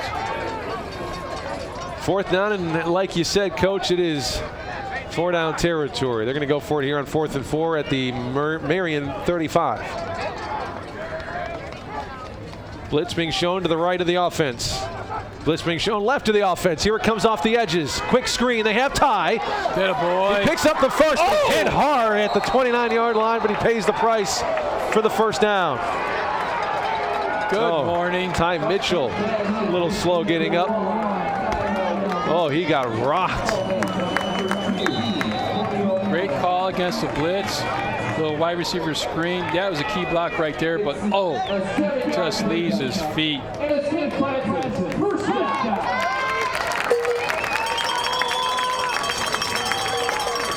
See, those Knights hit pretty hard, huh? Yeah, they're pretty good. 1:36, clock rolls.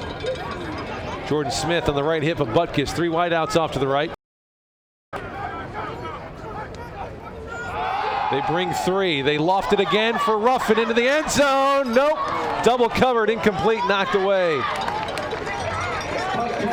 I like the play on 4th down, but secondary for Marian has been all over the deep ball. Just as much as St. Francis kind of shifted their coverage to Hogan, what is Marian doing? They're shifting their coverage to who?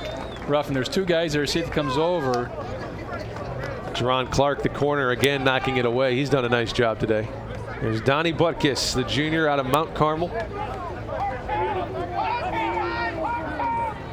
2nd down, 10 to go. Clock stopped at 1:25. Hard count. Donnie takes it. Quarterback draw the entire way. A lot of room for him to run. He picks up a first down just outside the 10-yard line. He goes for 16, 17 yards on the quarterback run. Should have another play called here. You don't have to burn a timeout. Wait for the change to set. Clock will start. Looks down to the wristbands, checks out the play. Nice run by Donnie. He's had some opportunities to do that this game. That's the first opportunity he took. Let's get a touchdown here before we go into halftime. Donnie wipes his hands. He going to throw the ball? Yes, he is. Crossing route, hit as he's thrown, incomplete. Put on the ground by Shaquille Ash, the linebacker on the blitz. He's looking for Moreno. Watch at the top of the screen. He's looking for the inside receiver to clear Ruffin. Now he's going to come back to Moreno, and the ball gets. Probably glad he didn't throw that ball. That was covered pretty well. 2nd down and 10. Francis taking their time getting set here. Under 10 seconds on the play clock. Spread them out. Man in motion, jet sweep. They give it to him. Cut it up. Cuts it upfield, but only up to the 10-yard line. He picks up 3 on the play, brings up 3rd down and 6. And let this clock tick. He gets pressure right away up the middle. Decides to cut it back up. Get what he can get. And now a timeout is called on the field. 34 seconds to go. St. Francis, best opportunity for a touchdown all game. This feels like Ruffin territory, doesn't it? Sure. It feels like Ruffin territory, not the fade, not the back shoulder, pass. Maybe something inside where he can get inside leverage on the guy who's covering him. Saints 139 total yards of offense so far in the game. 48 on the ground, 91 through the air. And Marian only allows about 60 yards of rushing a game, so all in all, pretty good on the ground. The difference in the game, turnovers. 4 turnovers, 2 picks, 2 fumbles. They usually are. I mean, we talked about playing a clean game, and this is by no means a blowout situation, especially if St. Francis can convert in here. But, man, you can't give those guys, that advantage. Donnie 50% throwing, 8 for 16, 91 yards, like we mentioned, a couple picks. Jordan Smith, 8 rushes for 29 yards. Mike Johnson, only 6 rushes for 8 yards, and he averages about 4.5 a carry. But when your defense has Bo Shields and company, yeah, you're going to stop some people.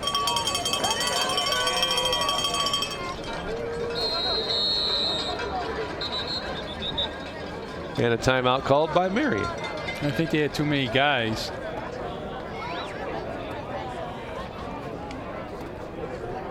Don't forget, it is a big day in St. Francis sports. Men's basketball on the road. They're ranked number 5, taking on number 8 Cornerstone. That game started about 15 minutes ago. We got the women's team. They a nice win for them yesterday. The women over Bethel actually played DePaul University back on Friday. That one, you know, one of those preseason exhibitions. They lost 126-56. See where the program is at. I think they're going to be just fine. Both the men and women ranked at number 5 in the country. So I come walking the stadium. It's about 9:45 because I like to get here early. And who I see outside, you know, the SID, Mr. Hilbert. So what are you doing? Says, well, we got cross country, then we got basketball, then we got. I said, do you ever sleep? I mean, really? Are you just constantly on the go? The volleyball team, on Tuesday, the first of the month, Leah Allen, season record in digs for the volleyball team. And here we go here at ATI Field. It's 3rd down and 8 to go. Ball at the 11-yard line. Unbalanced line. Buck gets the snap, play action. He's going to throw it. Faded into the. It looks like he just threw that one away. 4th down. Go for it. Well, I don't know who he's throwing it to because nobody in the area. So it looked like he was looking for Alexis Jackson. Let's see. Field goals aren't going to win you this game. He's looking for an out and up, but it looks like he's trying to throw it to Alexis. Yeah, could have been Rajon Williams, that tight end, too, but I think he threw that one away. 4th down and 8. They can get a first down.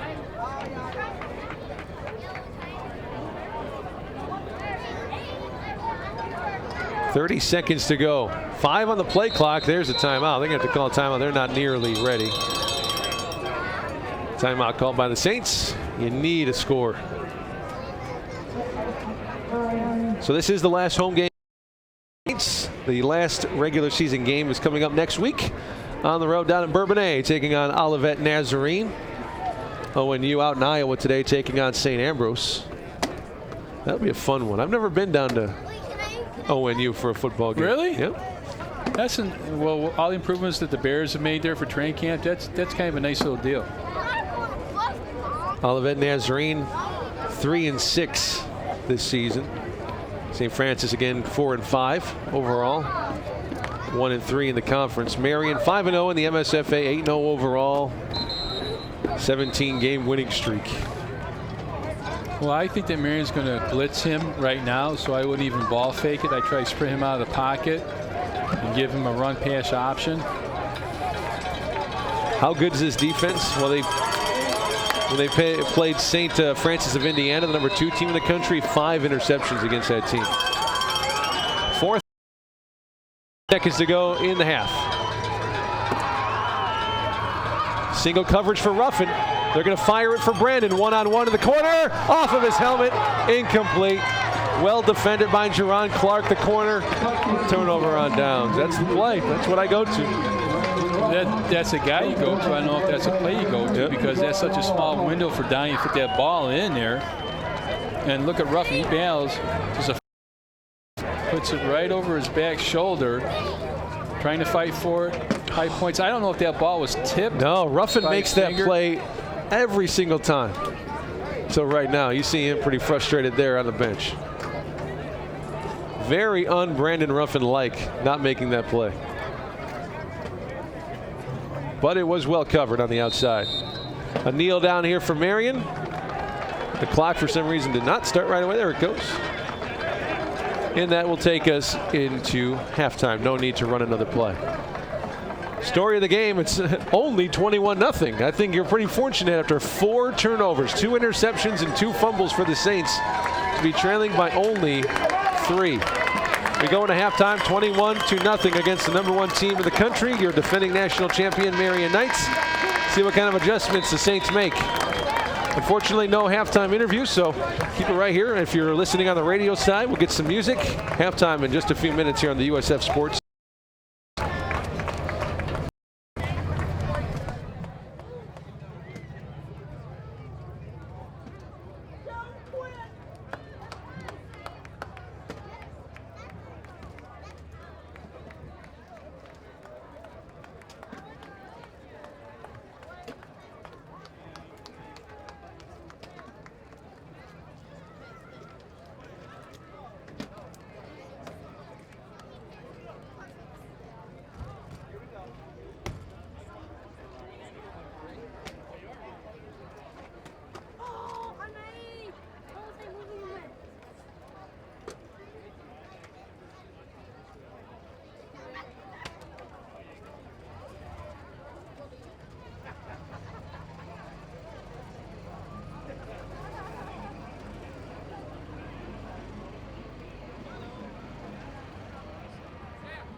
Ladies and gentlemen, your USF dance team. Let's go.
Thank you.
I try to get online, I'm like, I gotta get there, you know, and so sometimes it's just with the streaming and stuff.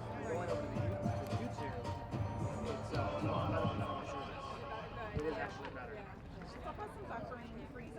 that's usually our wireless more than anything else, but the actual service, we would drop off every once in a while to our service.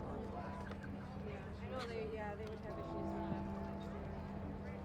Because most of the schools use that our service. Yeah, There was one school last year, I don't know what the school was, but there was no sound. And every once it was like third long they play a siren or something. It was like a let's get everybody loud siren type thing, and then it'd go away. It was the weirdest And last week when you guys know we could hear them, they just played video, no audio. But we could hear these guys over their TV feed. And so it worked out all right. So, I just want to let you know, it's, like I said, every week for 3 years, you guys put it's worth it. Because I did a few games, see all the cameras and everything. Really set down to one side. husband runs there. He does the directing. He's always Brendan. They were just letting us know they're from California. Yeah. So we just want to tell you thank you so much. You just make a world of difference for us every week. We have so much to compare it to with all the other games that we watch. It's not anywhere close. Like this is the entire production. The guys up there and all your camera angles and the audio, visual, everything's terrific. So yeah, thank you. It's very nice to meet you. Like I said, we saw Justin. We watched 3 years now, so we keep home and away wherever we can. Nobody does the production you guys do. You guys do a great job. So, like, We appreciate the effort you put in, and I'm sure it's not easy and all that, but totally appreciate it in San Diego. Yeah, totally remiss of me to tell you guys. It really doesn't You come guys to brought the you. good luck. I was talking to Coach before the game, and he goes, "Did you guys bring the weather? Because it's 90 degrees back home." So, and he goes, "Yeah." He goes, "60 degrees here, not this time of year." You guys picked a good check. You got lucky. We did. No snow. All right, guys. Enjoy the rest of your break. Thank you very much.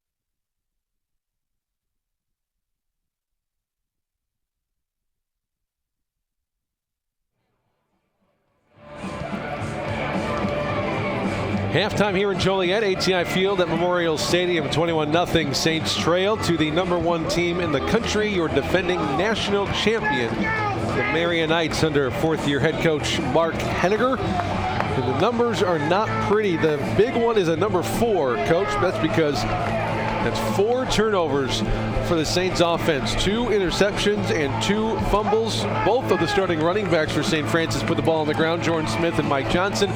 Donnie Butkus throwing some balls that you just don't typically see him throw. I don't know, it's just a factor of guys trying to make plays, you know, going up against a team like Marian who has the record that they do. But Saints are not playing mistake-free football, that is for sure. Regardless of who you play, whether it be a 4 and 5 team, whether it be the #1 team in the country, you cannot have turnovers. The 2 interceptions and 2 fumbles were big, but really didn't lead to too much for Marian. Marian just does a nice job of controlling what they want to do. Looking at some of the halftime stats, you know, time possession was almost even. Marian held the ball for 15 minutes and 46 seconds. St. Francis 14 minutes and 14 seconds. You take a look at the rushing. Jordan Smith, 8 carries for 29 yards. Donnie Buckus, 3 for 9 yards. Michael Johnson, 6 for 8. He got dinged up there towards the end of the first half, so we'll see if he comes back. Passing-wise, Donnie Buckus, 8 out of 18, but 2 interceptions for 91 yards. Receiving, Lexus Jackson, 3 catches for 33. Ray Velo, 2 for 9. Zach Marino, that one big catch down the right sideline for 39 yards. And Tyrell Mitchell had a catch for 7. You look at Marian, on the other hand, and we're starting a freshman quarterback, Ethan Gardner, 13 out of 22 for 141 yards and 2 touchdowns. And who's his favorite receiver, Krishawn Hogan, 6 catches, 85 yards, and 2 touchdowns. They're not doing anything extremely well. I'm talking about Marian, but just enough. But what they do is they get you out of your game plan. They run a lot of different plays that you got to scheme for. About ready for a kickoff. I'm trying to find a score of that St. Xavier Robert Morris game. Those two playing up in Chicago today for the Mid-East Championship, the regular season champion, I should say Midwest Championship, that is. Those two teams. And last I heard, it was just 3 field goals was all that was scored. It was 6-3 at halftime. And kind of like Marian, we're used to St. X scoring like 50 points a ball game. Hasn't been one of those years for those guys. It has not been at all. But they go into this week with a championship that Marian comes in with. They've allowed 21 total points in the second half to their opponents. They have outscored opponents in the second half 198-21. Whew. Here is the first play from scrimmage, and Jakari Gore breaks free up the 40. The chase is on. He's pushed down at the 30-yard line. A huge gain on the first play for Marian. Had a guy at the point of attack. He just got blocked. That leads Gore to take it down the left sideline for a huge play. 35 yards on the carry in the first play by Gore. And watch this. We have a guy right there. He just gets his legs taken out, and that leaves him an opening, a lane to take it down the left sideline.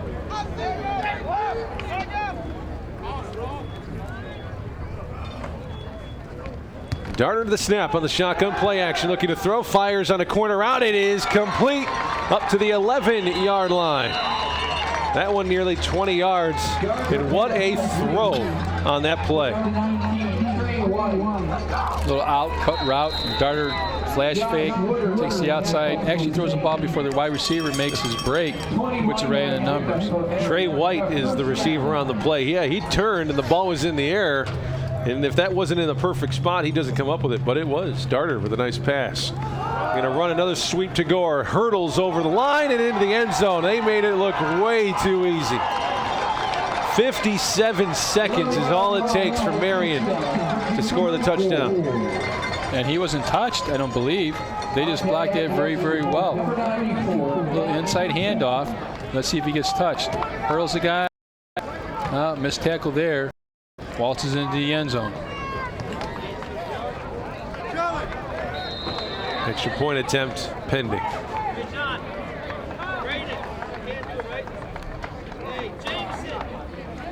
They've now scored over 200 points in the second half this season. Can you put that into perspective? For every point their opponent has scored, they've scored a touchdown and a field goal. That's just, for every that's point. Nuts. That's nuts. It is how good this team is, head and shoulders above everyone else in the NAIA, cannot be understated. No, it can't. And they've got guys, quite frankly, who could play up a level, but they just do a nice job. They don't run anything spectacular. Outside of Hogan, they really don't have a guy who makes you go, ooh. You know what I'm saying? As you watch St. Francis get ready for the kick return, but man, they're just very, very well coached. Yeah. I mean, you look at some kind of a weakness. If you go by position, the defensive line is stacked. Breaking ready. Their linebacker, Bo Shields, is an All-American. Eric Price, the safety, is phenomenal. Okay, offensively, their offensive line, we see how they're running the ball so far. I'm telling you what. Their skill positions offensively are phenomenal. You're going to get scouted very, very well in the playoffs, and so the only thing that I could, let on if I'm playing them, you got a freshman quarterback. Even though he's not playing like a freshman quarterback, you got 2. So let's see what happens when we put a little pressure on. Oh, by the way, their starting freshman quarterback, who isn't playing today, is 4th in the school's program with over 2,000 yards this season, so figure that out. Here's Lexus on the return. Hit, bounces back outside. Good cut. Nice secondary return up the sideline, up to the 50, before he's pushed out of bounds. See where they mark him out at. Looks like it's back around the 42. Now with this field position, this would lend me to believe that this is 4-down territory because you don't want to give the ball back to Marian. Watch, nice kickoff. And let's see where his eyes are.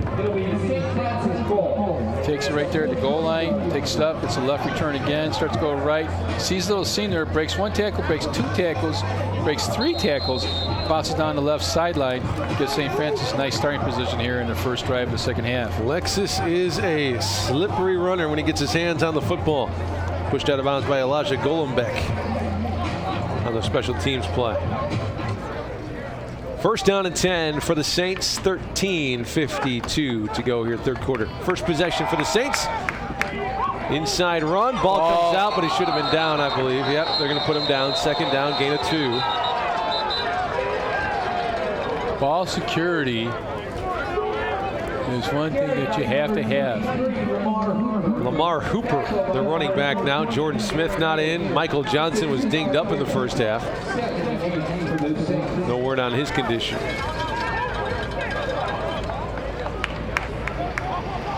It is still Lamar Hooper with Donnie Butkus in the pistol.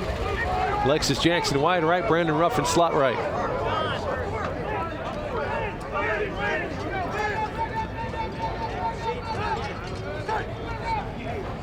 Quick drop, fires, looking for the corner, overthrown, looking for Ruffin. And Ruffin, of course, didn't have a single catch in that first half. He was targeted about 6 times. You got to put a little mustard on that throw, don't you? He tried kind of loft it in. No, he tried to put it over because he's running an outside route, corner route, and just let him a little bit too far. Third down and 7 to go for the Saints.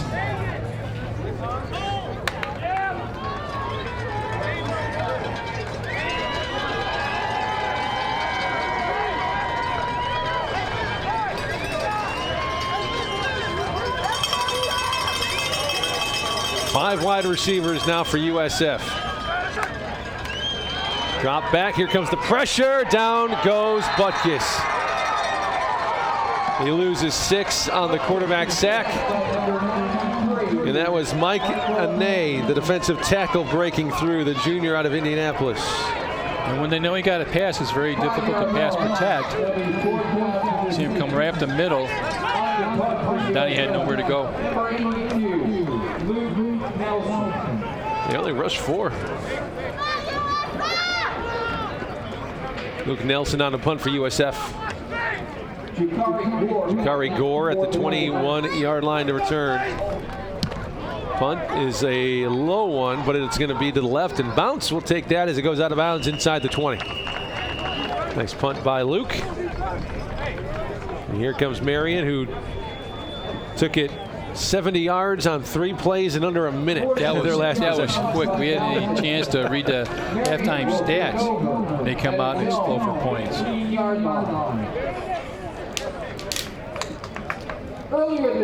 You know, we're watching them in the pregame warm-ups, just the way they, you know, most teams when they come here or you go on the road, you kind of walk the field a little bit, play a little catch, maybe do a little stretching around 11 o'clock, and they just came out like they knew they were good. Not arrogant or cocky, but like they knew they were good. Yeah, they know. This is what we do. This is how we do it.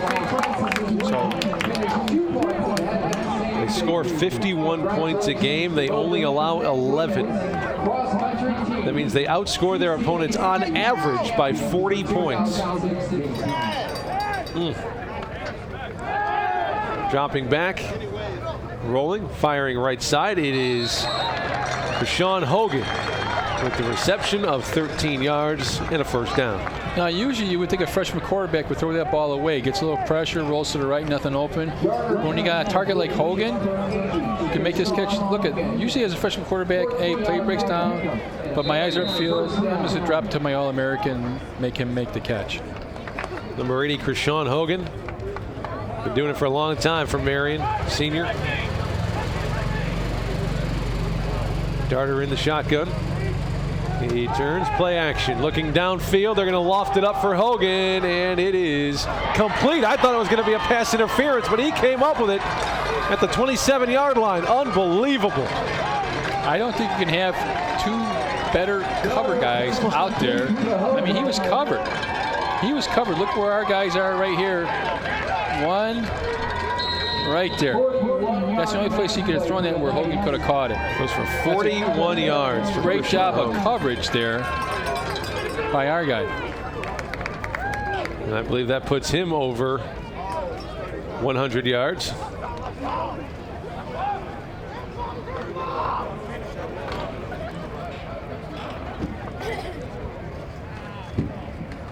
Running it this time.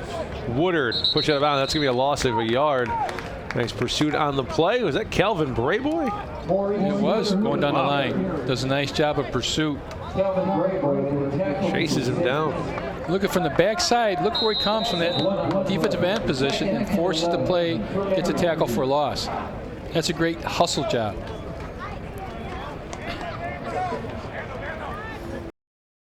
Play.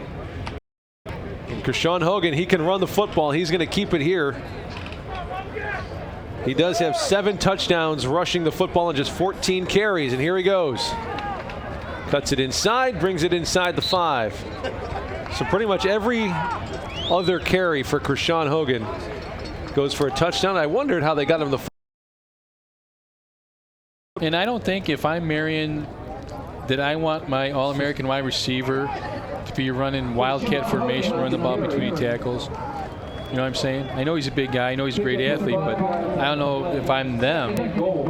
I mean, just a threat of injury would concern me. Well, if the stats hold up, he's going to score a touchdown here. It doesn't even look like a wildcat formation. It is a typical formation as he brings it outside. Nice block. He's going to turn up and score. Hogan, best athlete in the country, scores his 8th touchdown on the ground, his 3rd touchdown of the game. And just when you watch guys who are this good, they got some help there. You got to sit there and say, man, you got to appreciate just how good he is. Yeah, Plesac out for the extra point. Trying to make it 35-0.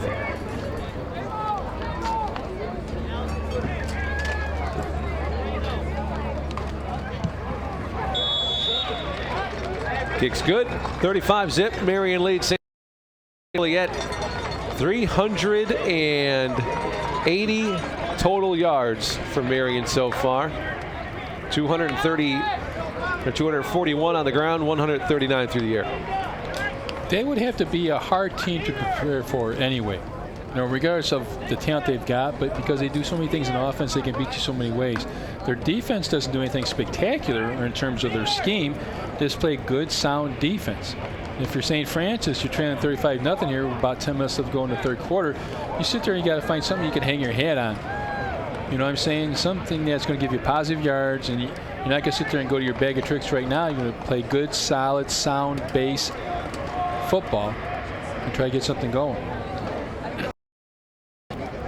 Alexis Jackson, Ty Mitchell back to return. Good to see Ty in there. He got rocked in that 2nd quarter. Plesac right there, number 94, ready to kick it off for the Knights.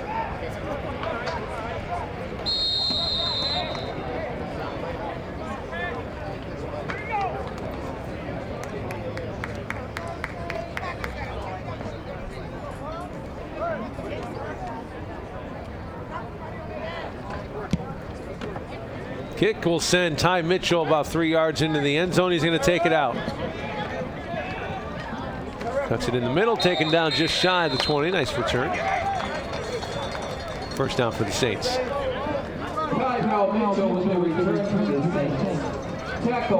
Taking a look at some of the scores that Marian has had this year. Take a look at the points. Just take a look at the points they scored. So, you see the kickoff again. We'll go over those numbers. The first game of the year was at home against St. Xavier. Went down to Indianapolis, 56-10. They hosted Indianapolis, who I believe is up a division, correct? Indianapolis Yes, University, D2? I believe so. Or D3? 38-16 they won that game. Then they host Robert Morris. They beat them, who, by the way, ranked number 19 right now, 5-7 the score in that one. Then they were down in Missouri Baptist, 70-10. Then they travel to St. Francis, Indiana. That's a number 1 versus number 2 matchup here as Donnie's going to air it out for Ruffin. Overshot him and incomplete. Diving effort on the play by Garrett Ish.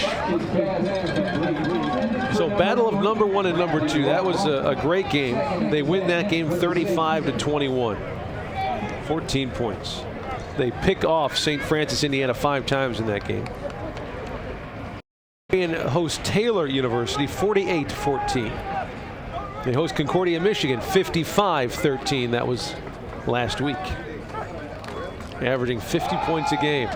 The run goes between the guards and only 2 yards to be had. And I'd like to see Donnie sit there and ride that fake a little bit longer, pull the ball out and take it down the sideline. We haven't seen that yet. 3rd down now for the Saints.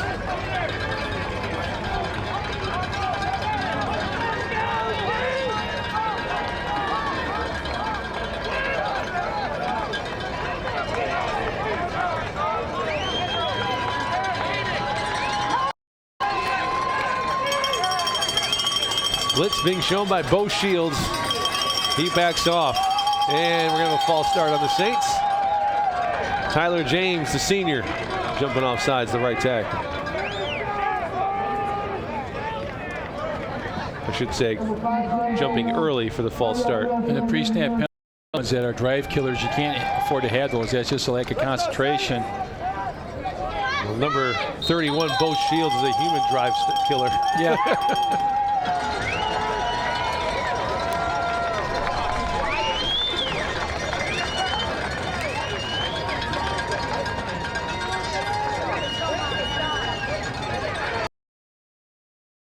Packers. They bring it. Donnie lofts it up, looking for Ruffin again. Catches, but it falls out of his hands. We're going to have a penalty. Yeah, pass interference against the defense that time. And I don't think Ruff pushed off. I think there was contact there. Nearly came down with it anyway.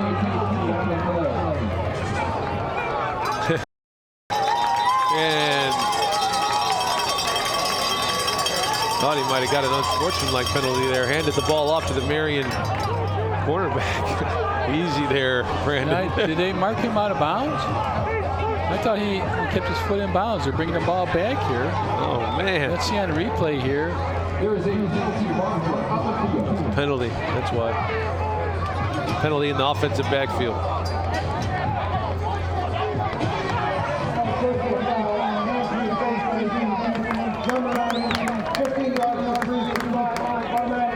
Automatic first down in the hands of the face.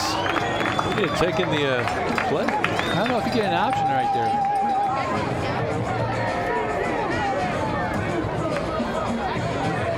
Yeah, I would definitely take the play because the play has more yards than the penalty. I don't understand, but St. Francis gets the first down.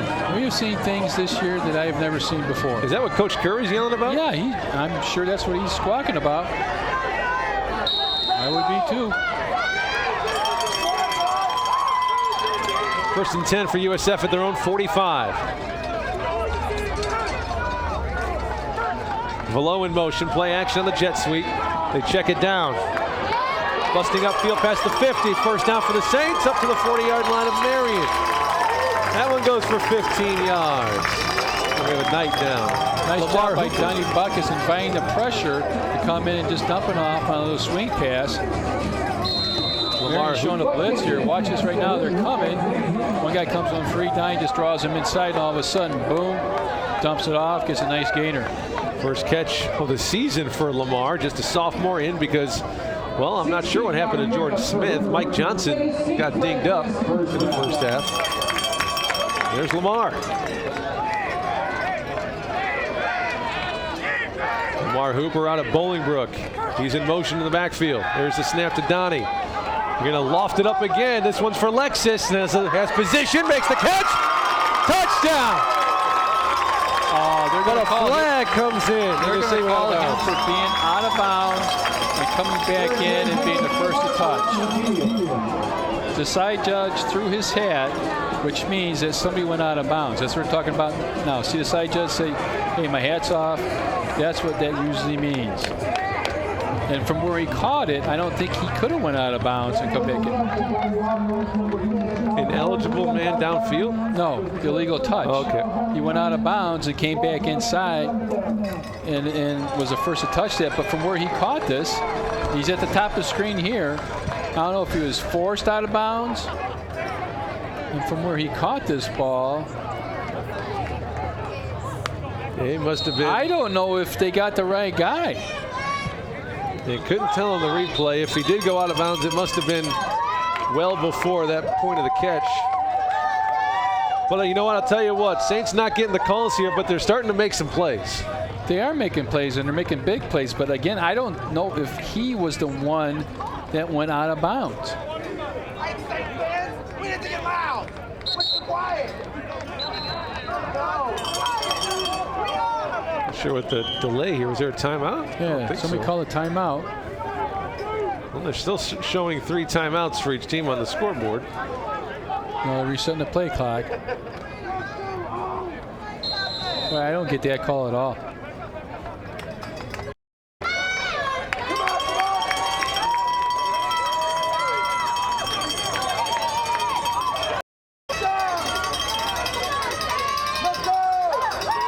Second down and 10. Here comes Donnie throwing it again. This time for Lexus again. Tripped up. He's got room. He's tripped up again. He got a. It's just. That's incidental contact. incidental, They're not going to sit there and usually call that when you get your legs tangled up with the DB. He could have had that one for a touchdown, too. Actually, he ran into him. But I think it's the hand fighting that goes on before. They're hand fighting. Donnie puts the ball up and let's try to let him run under it, but he just ran into the DB, got his legs tangled up. Lexus is going to come out of the game for a moment. Zach Marino comes in. He can make a big play. No, now Lexus comes back in. They're going to trade in a wide receiver for a tight end. They're just going to keep chucking it, huh? Yep. Why not? Here comes the pressure, though, from Marian. They're coming from inside and outside. Here's Donnie, steps up, letting it ride. Going from Marino into the end zone. Up and incomplete. Nicely covered that time. In the end zone. But who is...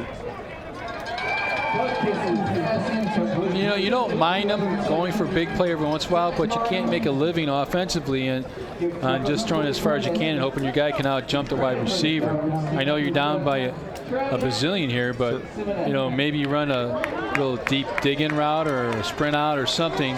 You know, the percentage of you completing that is not very big. There's the coverage on that pass by Travius Simonette, the cornerback. 4th down and 10 for the Saints.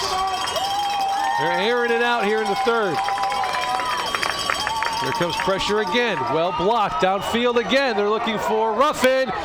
We've got 2 guys there, and it looks like the freshman Rajon Williams with the catch inside the 5 for USF. 1st down and goal. What a play by the freshman tight end out of Brooklyn, New York. And I don't know if that ball was intended for him. I think he just went up and took it away. I think you're right. There's 2 wide receivers in the same general area. And look at our guy. Yeah, I don't know. He's looking for Ruffin. There's Ruffin and Williams fighting for the and football. Williams just comes in there and says, I got it. The ball bounced up. I still got reception. I'm down. What a play. That one actually bounced. I don't think that was intended for him. No, I think he was throwing it for Ruffin. Wow. 36 yards on the play. Shrug your shoulders and you have it here, 1st and goal.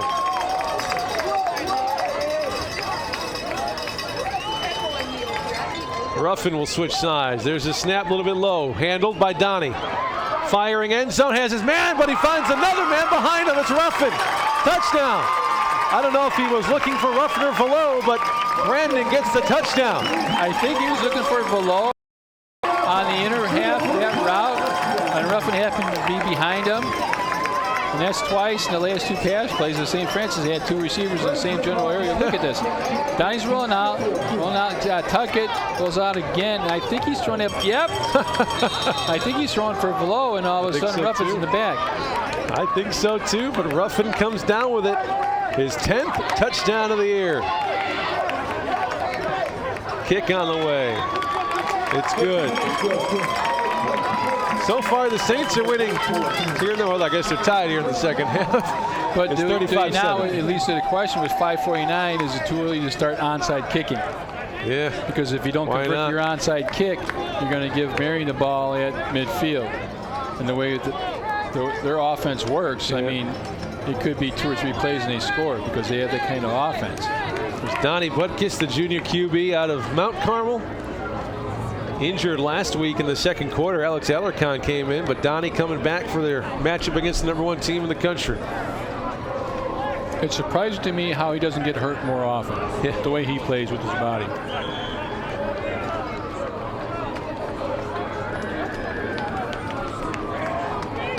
Eight-play, 80-yard touchdown drive by St. Francis. Took 3 minutes and 50 seconds off the clock. It's a good drive, best drive of the game.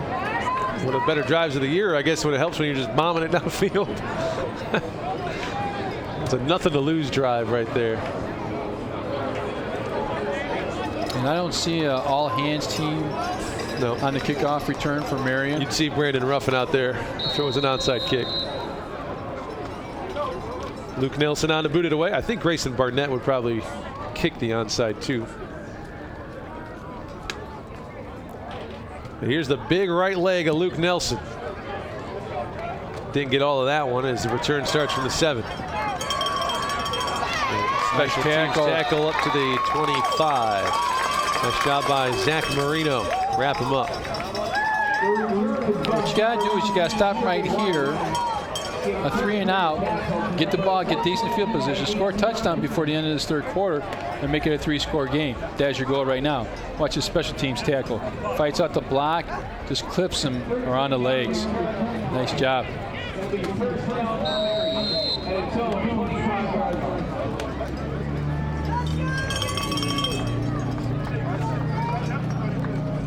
Marshall Oxentine having a couple breakout games lately. Defensive back number 20. Had a first interception last week and a timeout. I don't think Marian knew what they were about to do. And that it still bugs me to this day. I mean, we are so scripted and rigid as offensive football players that you mean to tell me that the opening play of a drive, that they would call something, you cannot check to something else. It's the first play of the drive. I would understand if it's like 30 seconds left to go in a ball game and it's a tie ball game, but you're up by 4 touchdowns. Surely you can check to something if you don't like the play call or play call got in late. So we have an election coming up on Tuesday. Not sure if you guys heard about that, but we're voting. I was kind of watching the Cubs, so I'm kind of still in Cubs mode a little bit. Well, and congratulations to Mr. Laquetta. I know he's a huge Cubs fan. Season ticket holder. Reset the game clock, and you better do it right now, or you're going to hear it. Before the referee yells at you again. I bring that up because our illustrious sports information director is always on top of things like that. St. Francis is 4-3 on Saturdays prior to presidential elections. How would you know that stat? Who would keep that stat? He's a hard-working man. He goes through the history books. Really? I would never have delved into that. Really? Yeah, 4-3. How about that? I guess this program's only been around since the 80s, and there's only been 7 presidential elections, so. Throwing on first down, they find receiver at 30, Art Oxentine wraps him up. Down he goes. Good pursuit. Fought forward for a few extra yards. Nice play by Cam Utter. He still picks up 7. Just a little out route by the tight end. A pivot route. Goes outside. One guy makes contact, but look at this form tackle right there. And look at this swarm.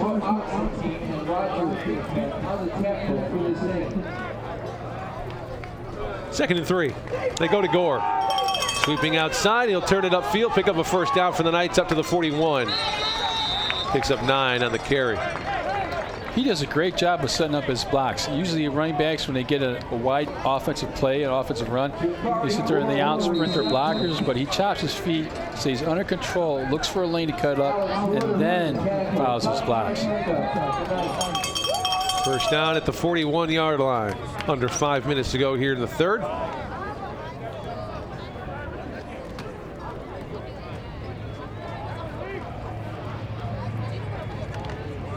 Play action to Gore. Check it down right side. First down, and a flag comes in. It's a pickup of 10 or 11 yards to, looks like that was Woodard. It comes in an area of defensive holding, maybe one of the linebackers on the inside route. It's been a pretty clean, officiated game today. We'll say that.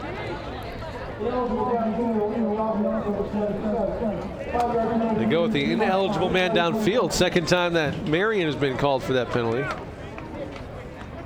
You almost have to be looking for that specific play call to make that, you know what I'm saying? It's not like the play comes to you if you're an official and you see it. You'd almost have to be looking just for that. And how would you know? How would you know if it's a run or pass? Because they get the ball out real quick. There's Darter, their freshman backup quarterback. No word on why Luke Johnston didn't get the start today, but Shikari Gore in there. He's their leading man out of the backfield, number 1.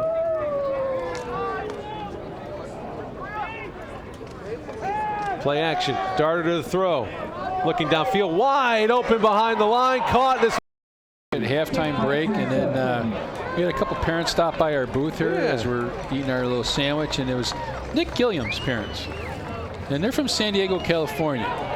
So, of course, I asked them the question, why, if you live in San Diego, you're playing football in Joliet? You know what they told me? They said, Lee, we just really like the way that you call the game. We just come all the way from that. You know, that just made me feel so good inside. I just wanted to hear you say my kid's name. I'm so thrilled that they told me that they flew all the way in from San Diego just to listen to me to call the game today. Yeah. Hey, you know what? You are an international sensation. I'm just saying, you know. No, it was nice of them to come up here. They traveled out of San Diego up here, and their kid, Nick Gilliam, one of the offensive linemen. So I was joking defensive lineman, pardon me. I said, was I not pronouncing your kid's name right? A or something like that? And it's like, they said, no. Yeah, well, he doesn't get too many snaps, but he rotates in. Nick, he's one of the members of that defensive line, 6'4", 220-pound sophomore. Bigger question is, why do you come all the way to San Diego? You know what? They've got a San Diego-like day here today, actually. It is. You never know what you get in November. Kick, line drive, right to Ty. He'll take it from the 2. Nice move. Yeah, nice return up to about the 30. They say the ball's on. Still rolling around out there. Marian picks it up. Is he not down? Oh. I thought that the ground caused that fumble. I thought he was down. The contact with the ground. Well, St. Francis defense coming out of the field. There was no whistle. Let's see if we can see this. It's a low line drive kick. Doesn't get a lot of air under it. And let's see where this ball actually pops out. He's fighting. Oh, that's down. Looks like his elbow came down, and the ball's on the ground. I think he was down. I think so too, but that's going to be the 5th turnover for the Saints.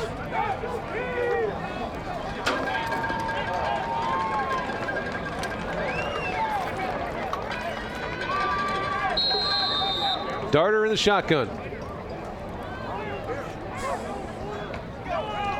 They give.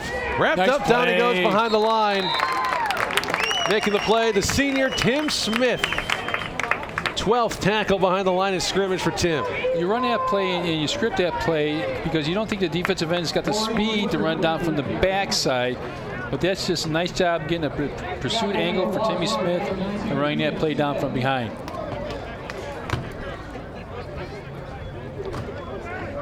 That goes for a loss of 3.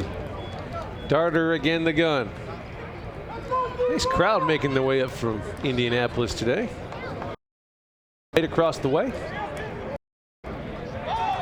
Here's our 2nd down and 3. They give.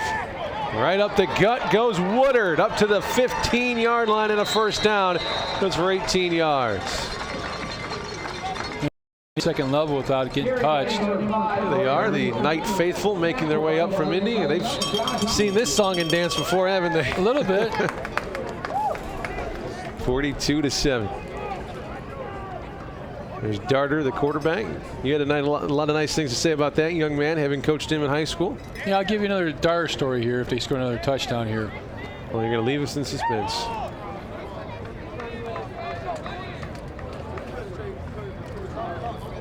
Play action, Darter checks it down on the right side, pushed out of bounds by Josh Woodard. That was Utter with the reception. Now people can say, well, why is Marian throwing the football right now? It's 42-7. There's 2.5 minutes left to go in the third quarter. They got this game well under control. That's just their offense. You know, it's not like they're running wishbone or power eye offense. This is their offense. This is what they do. This is why it's so difficult for you as a defensive team in your week of prep to sit there and go over everything they do. Up to the 9-yard line, second down and 4. They give again. Woodard bottled up in the backfield, and down he goes. Tim Smith was there. Nice job of pursuit. Loss of 2 on the play. 2 minutes to play here in our third quarter. And sometimes as a defensive lineman, you don't get credit for a tackle, even though you sit there and stuff the hole. You should get an assist on that tackle. There's nowhere for the running back to go. Alex Zlomi checks in at nose tackle for St. Francis.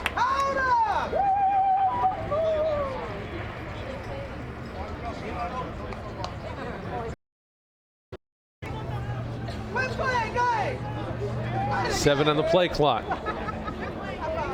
Snap, quick throw, left side, Krishawn Hogan. It's in the air, he corrals it and scores. That's just typical Krishawn Hogan.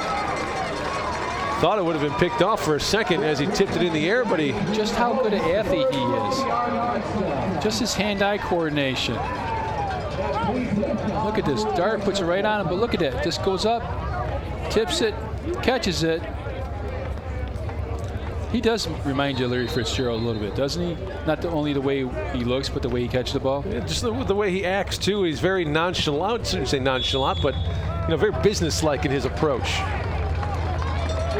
Guess can you guess the line for Krishawn Hogan right now? 150 yards, 4 touchdowns. 9 catches, 152 and 3. That's close. That's just your normal, typical Krishawn Hogan kind of day. Sometimes you just got to look for advice in different places, I think. I mean, you knew how good they were, and we're not, making a travesty out of this game. I mean, Marian can't fault the effort by the Saints, but man, it's just like, and they knew how good that Hogan was from last year, and on film and stuff, but to actually see it live in person, to see just how good and how easy he makes it. That's the key. He makes it look like anyone can go out there and do it. That's the thing that you're just like, oh my goodness. 9, 152, and 3.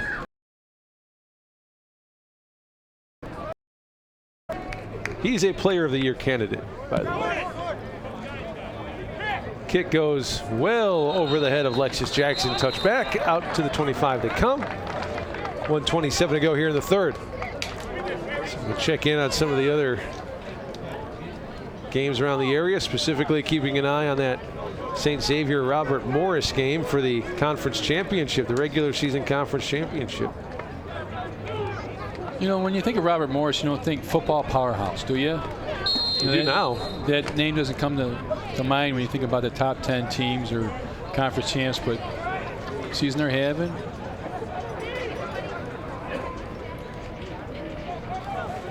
First down here for the Saints. Donnie Butkus still in the game. Ruffin in motion.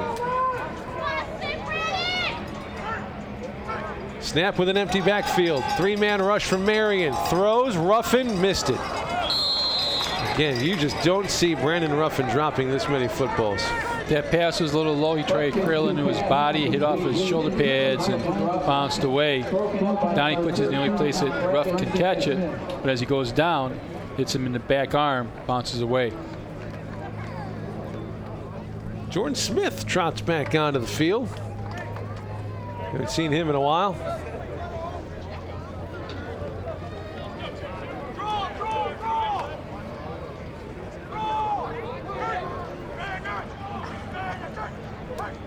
Here comes the blitz by Marian. Right up the middle, they get to him. Pouring it on right now. Both Shields among those two get to Donnie Butkus for a sack. Well, that time St. Francis went to trips to the right side, and you see Shield on the bottom of the screen. He's going to have no pass responsibility. He's just coming on a blitz. They sit there and they meet at the quarterback.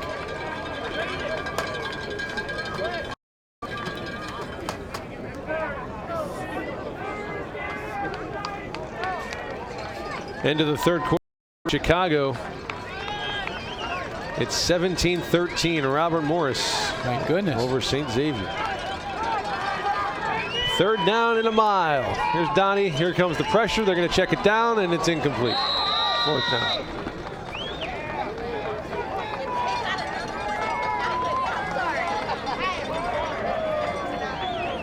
Of course, next week we'll be traveling down to Kankakee. Last regular season game, St. Francis and Olivet. Coming down for that one, me and you? I might come down for that. What else you got to do on a Saturday? The Cubs aren't playing. I got nothing else to do. There you go. Do a little radio. WCSF. Can't wait till they go Christmas music, man. I love Christmas music. Me too. I'm a Christmas music junkie. 4th and 20. Here's the punt. Nice spiral. Sends Jakari Gore back to his 35. One-on-one with Lexus Jackson. He's going to go by him. Lexus finally wraps him up, takes him down.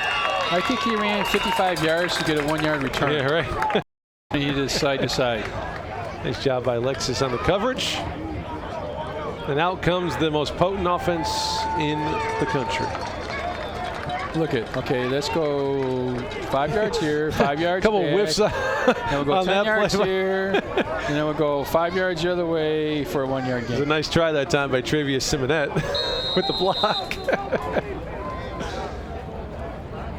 Well, when you got a guy as shifty as Jakari is back there, it's hard to keep up with.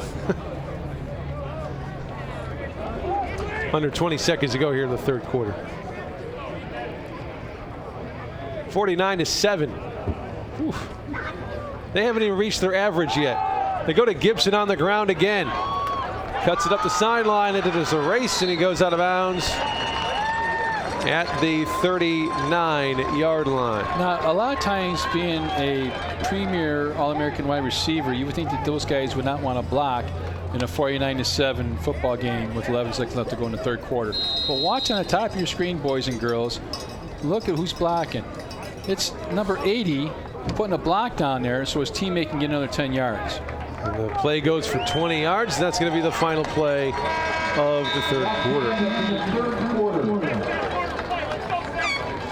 The numbers, while shockingly good, are also not surprising. No, because this is what they do. This is like their average. I mean, this is their median. I mean, we've seen them, and look at by the stats, they put up 70 points a ball game. They put up 55 points a ball game. Their average, you know, their scoring margin of victory is 40 points. It's 6 touchdowns. They beat touchdowns on average per game. As we sit there at 506 total yards, 326 through the air, 180 on the ground. And so just think of the weapons they got. Okay, we got a freshman quarterback who didn't start today, who, by all intents and purposes, was he number 4 in the career passing yards? Yep. And he didn't even play today.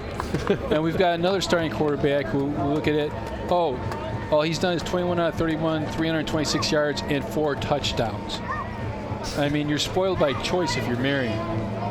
You talk about Krishan Hogan, 9 catches, 152, and 3 touchdowns. So, I mean, it's just mind-blowing what they do. Ever since Mark Henniger, the head coach from Marian, took over, it's been nothing but national championship aspirations. His first year in 2012, They won it. I'm sorry, they made it to the. Nice pursuit. No, that was their first national championship, his first year. And he also went to it in 14 and then won it again last year. And he's just been there for 4 years. There he is, your head coach of the #1 team in the country, Mark Henniger. 8-0, 17-game win streak. That's all they've done under him. Pretty good. Accepted, it would have been house. Roger Thigpen jumped the route, the linebacker, knocked it away. Did a nice job. Darter was a little late with that ball to the outside. And watching flash fake, looks downfield, looks downfield. Look at our guy just undercuts it by a half a step. He misses a pick six.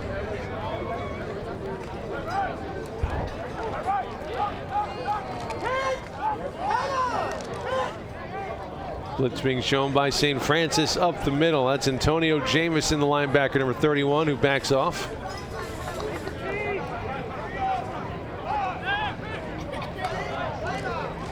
Here comes the blitz.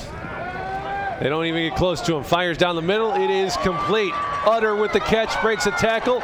15-10, has Hogan in front of him, who blocks for the touchdown. Utter goes 47 yards. Krishawn Hogan with the assist at the end of it on the block. Man alive. All right, now I think it would be time to call off the dogs if I'm Marian. Yeah. You know, 56-7, with almost a whole quarter to play. I think now's the time to call them off.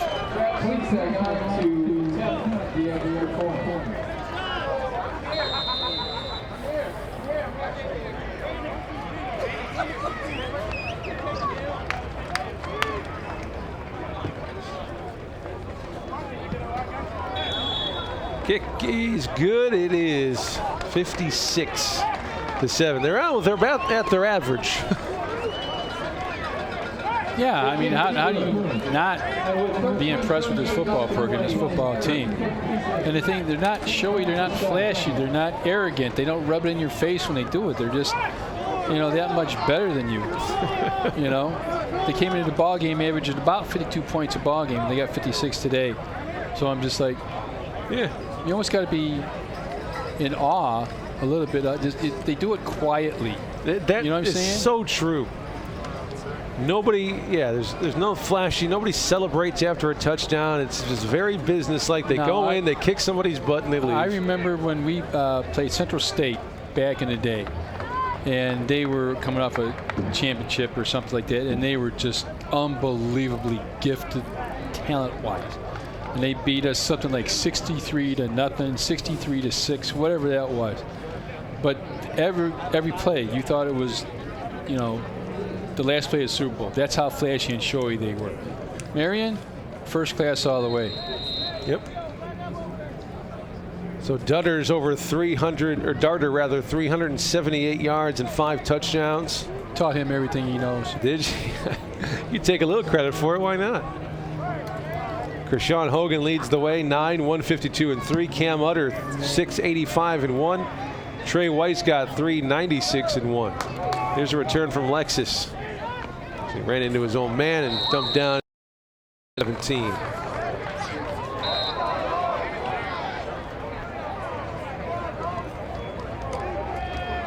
For St. Francis, Donnie's 11 for 27, 146. Touchdown and 2 interceptions. On the ground, Jordan Smith still leads the way, even though he didn't play much of this third quarter. He played hardly all in the third quarter. We got a flag down on the field. Jordan's 8 carries, 29 yards. Through the air, Lexus Jackson has 3 catches for 33. Rajon Williams 2 for 39. Zach Marino has a 39-yard catch. Lamar Hooper has a 16-yard pitch and catch as well. Only touchdown so far for St. Francis looked to be a throw to Ray Velo that ended up in the hands of Brandon Ruffin. His only catch of the game, a 3-yard touchdown. Even though he's had opportunities, he's had one-on-ones, he had a pass in the end zone that we think he probably should have caught back in the first half.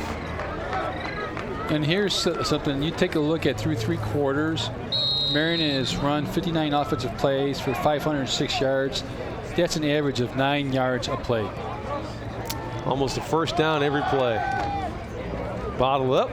Only a gain of 1. I believe that was Hooper. Yep. Lamar, the sophomore out of the Brook, getting his most playing time this year. Yeah, and off he comes. Nice run, Lamar. Jordan Smith in the game. Here's Lamar Hooper on the play.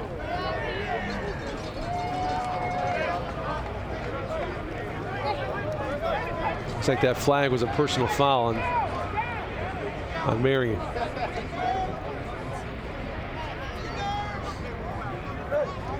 Alex Alarcon into the game for St. Francis at quarterback. Get him some experience. And his experience of being sacked was just upped a little bit. He goes back for 3. And it's tough when if you offensive lineman from St. Francis and look at, they know that St. Francis got to throw the ball. And we're just rushing 4. That's all we're doing. We get home with 4. See who got there. Alarcon trying to step up in the pocket and buy himself some time, but pocket just collapsed. Tony Martin, the backup defensive tackle, with the sack. 3rd down and 13. Alarcon. Blitz being shown from the edge. Jump. No flag. They throw it anyway. John Williams had it. Lost it. Would have been a first down. He tried to catch it like he's going across the field instead of up the field. He has hands in the wrong position. Watch how he gets his hands. If he's coming across, you can have your hands like that, but the other hand's got to be up on top so you can carry that ball into your body. For some reason, when you're playing a team of this, not only do you have to, it seems like you have to just beat the bounces. You just get bad bounces. When you're good, you're lucky. You know, and they're good, and they get some bounces. Luke Nelson skies the kick. Fair catch called for by Gore at the 27.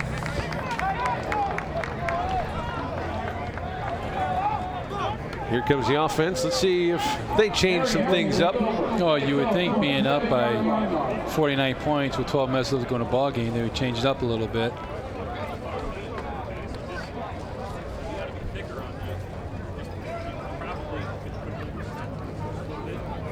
Here Coach Curry faintly doing a little coaching with his offensive line down there. Tyler James and 54 Jordan Bates. Sorry, that was 64 Ross Stremme. 2 seniors still getting coached up here in the final quarter of their college careers. Final home game, I should say, of their college careers.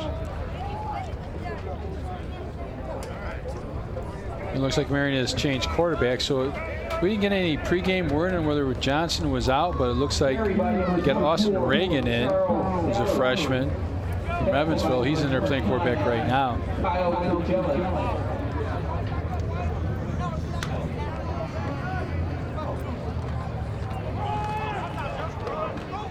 Give again and again a first down on the ground. Goes for about 10.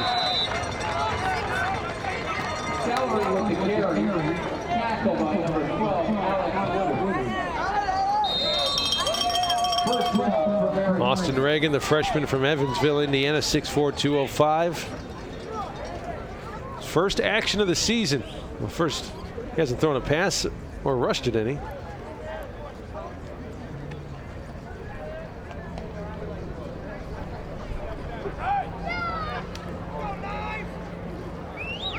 First and 10 at the 40 for the Knights.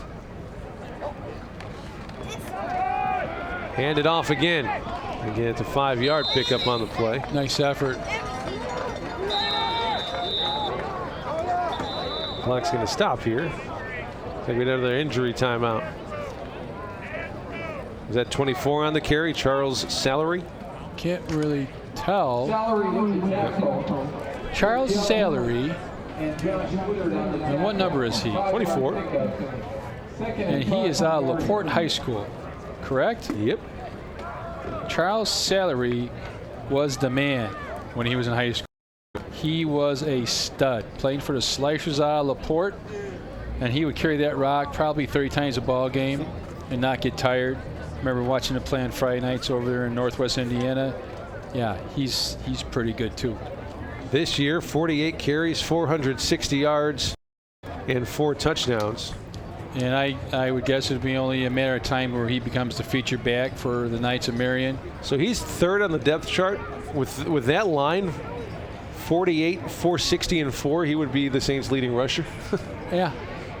The leading rusher for USF right now is Jordan Smith with 382 yards. The talent pool they have to work with is outstanding. And it was like you'd watch those games on Friday nights, and I seen him play since he was a sophomore over at LaPorte. You would say, well, everybody knows he's getting the ball. You know, everybody knew he was getting the ball. And you hate to see this as Josh Woodard in some obvious pain being helped off the field. Josh, just a great kid besides being a great cornerback and safety.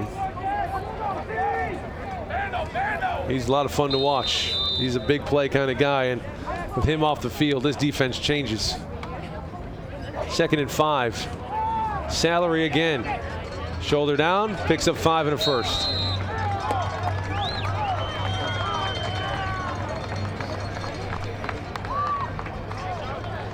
Yeah, again, what's really nice about this Marian team is they're all Indiana kids. Yep. All Indiana kids. They just, if you're a baller in Indiana and you're not going D1, D2, you're going to Marian. And you know what I like about Indiana high school football? And I'll tell you this after the play. 1st and 10 at the Saint 49-yard line. 10:13 to go in the game.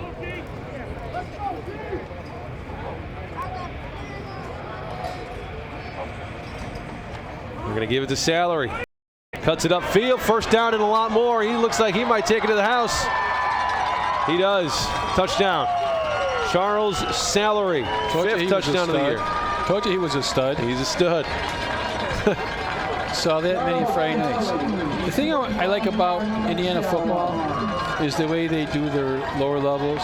They play their freshman games on Thursday. Yes, thank you. They play their varsity games, and watch how quick a burst of speed he gets. And once he gets to the 2nd level, he just turns on the jets. But they play their varsity games on Friday night at 7 o'clock. They play their JV games during the regular season on Saturday morning at 9 o'clock. So if you're going to go watch, or if you're a reporter or guy who covers high school football, you know that the varsity game is going to kick off at 7 o'clock. It's not like we have a sophomore here, we don't know when that time's going to be out and you're under deadline. So that's why, 7 o'clock, game's over an hour and a half. Pretty good deal. I wish Illinois would follow up with that idea. Games are scheduled at 6 and 7 o'clock all the time, but they very rarely end up that way because the varsity for some reason. 5 plays, 73 yards. 2 minutes is all that took. Charles Salary to take it 49 yards. 63-7 score now.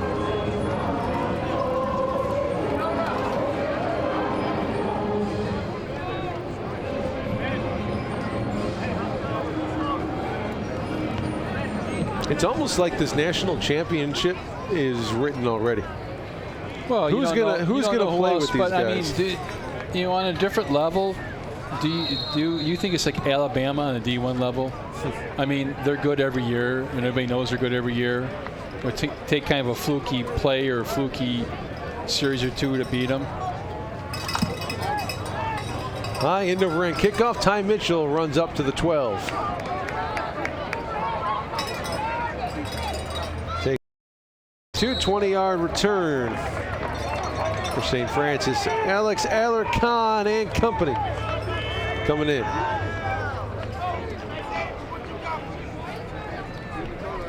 Here he is, number 4, Alex. Sophomore out of Brother Rice High School. Had a nice game last week, 17 for 24, 209, a touchdown and a pick. He also rushed 9 times for 35 yards and a touchdown after coming into the 2nd quarter for the injured Don Butkus. He's the future. He'll eventually be the starter when Donnie graduates. We got 1 more year of Butkus, though. Lamar Hooper, the fellow sophomore in the backfield with him. They give to Lamar. He's wrapped up on the blitz, no gain. Look at that. They blitz, but they still get him on the run. Yep. Jeez. I mean, that's the perfect play call on a blitz like that. The athletes they have, the linebackers come up so quick, and they don't miss tackles. And that's just all coaching right there. I mean, you got to have the players to make your plan, be executed very well, but they're just very, very well coached.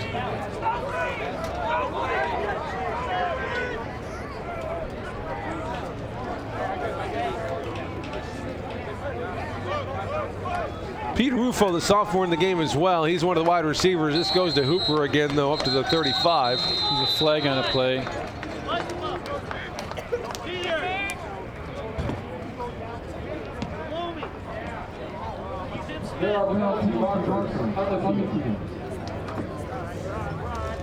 The referee, Jerry Funk, or Frump, I should say.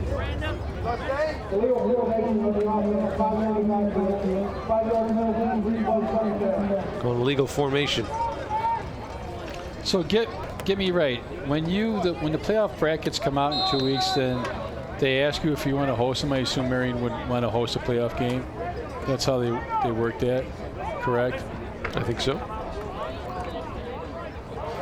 It might be almost worth the drive to go down there and watch and play somebody. It might be. They got ourselves a good team down there. They reset the play clock, 25.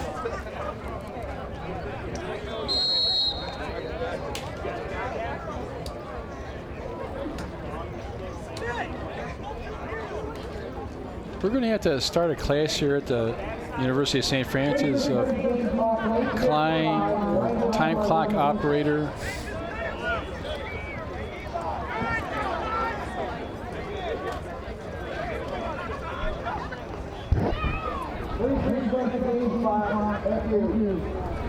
Put some more time up on the game clock to 8:55. And we're rolling.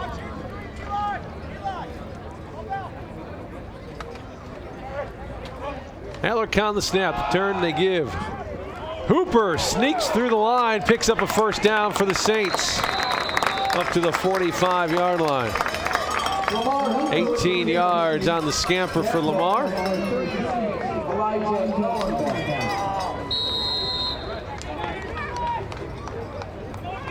Not quite his longest of the season.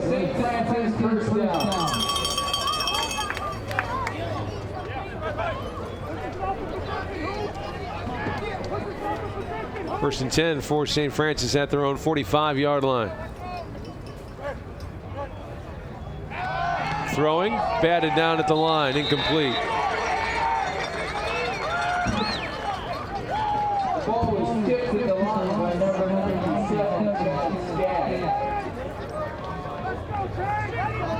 63-7. And you're trying to get Alarcon some, game experience. Of course, he stepped in last week, did a nice job, and now he got shaken up a little bit.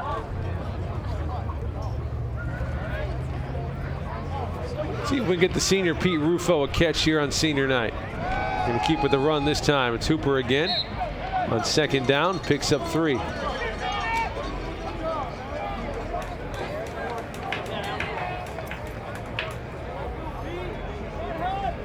Coming up next week, Saints on the road to finish up the regular season at Olivet Nazarene. And can we talk to the schedule maker next year and tell them that, let's not start out 3 on the road, 4 at home. Let's kind of have a balanced schedule.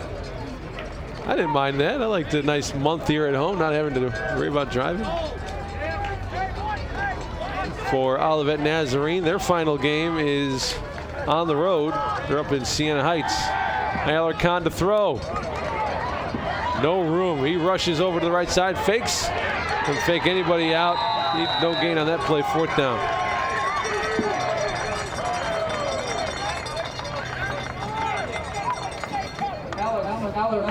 Trying to keep the play alive, looking at his eyes downfield, see if he's got anybody that breaks open at the last minute.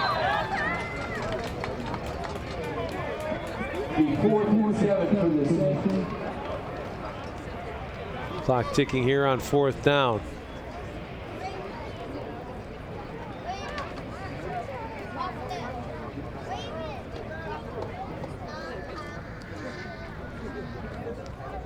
this tick and call timeout.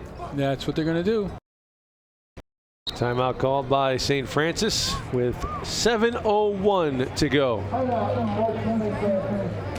We got a lot going on with our Saints today. Both basketball seasons have been underway. St. Francis women played up at DePaul back on Friday. Got that out of the way. Oh, yeah. How was that? Kind of like this game here? 126-56, the final, lost by 70. But again, DePaul, one of the better women's teams in NCAA Division I. Then they played on their level, Bethel College out on the road. That was on Tuesday. Ladies won that game 81-59. And for the men, they are in action right now up at Cornerstone University. Men ranked at number 5. They're on the road at number 8, Cornerstone. Where is the Cornerstone at? It's in the, like right where the two sides meet. Yes. The stone that's right there. Are you asking about the university? The university? I have no idea. Oh, okay.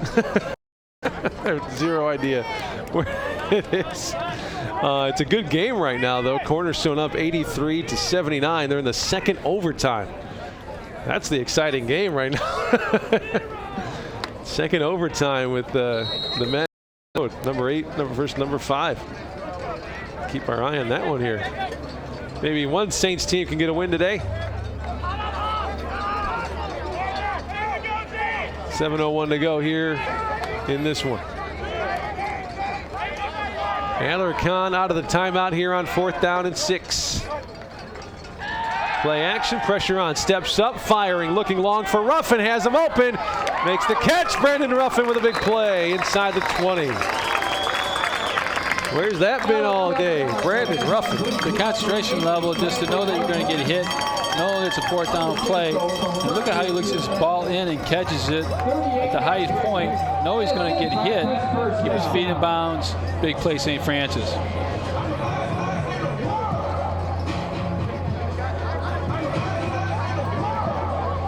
First down and 10 for the Saints. They mark it right at the 15. Alarcon the snap. They give to Hooper. Fights his way inside the 10 to about the 8-yard line. Nice pickup of 6 or 7 yards. Let me ask you a hypothetical question. Please do. Do you think that on the way back to Marian that they're going to stop at Flapjacks for dinner? I don't think so. Just because it's more of a breakfast joint. Well, you can have breakfast any time. I get that. Breakfast is actually one of my favorite meals. Well, I mean, if you're saying breakfast for dinner, now you're changing the game. Okay. They might. If they're smart, they would. Second down and 4. Flapjacks, man, they're not even paying for this advertising. Alarcon dumps it off. I'm not sure. They blew the whistle for some reason. They blew the whistle down for his forward progress being stopped. Quick whistle on that one. You can at least let the guy get tackled, huh? Let's see if he actually does go down here. Yeah, he got spun down as he was throwing it. Gets it. He's still up. No, his forward progress has never stopped. He was never down. I mean, the whistle doesn't blow. He probably would have got tackled by the guy standing next to him, but all right.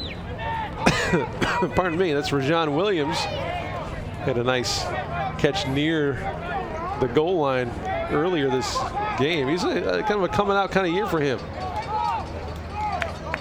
I'm looking forward to more Rajon Williams as the years go on. They're going to fade to the end zone for Marino, it looks like. Yep, and it's incomplete. It was well outside. Out of bounds, rather, an incomplete 4th down. That's such a tight window they have to force that ball into. I know we've run a bunch of these, fade passes down the left sideline or back shoulders, passes. But look at how you got, about 2 yards that you can work with between, the defender and the out of bounds. Zach Marino, the junior, out of California. There's a snap to Alex. He's going to roll to his right, looking back to the left. Jump throws for Williams and goal. There's a lot of contact. There it is. Yep. Flag comes in. I think the safety got there a tick too early. Little throwback screen. think the ball is just a little bit late. Let's see if he makes contact with them. Yeah, he does.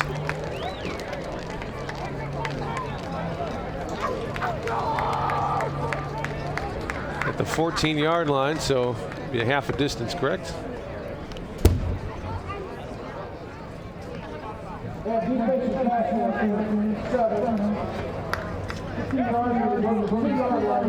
The rule means it goes to the 2.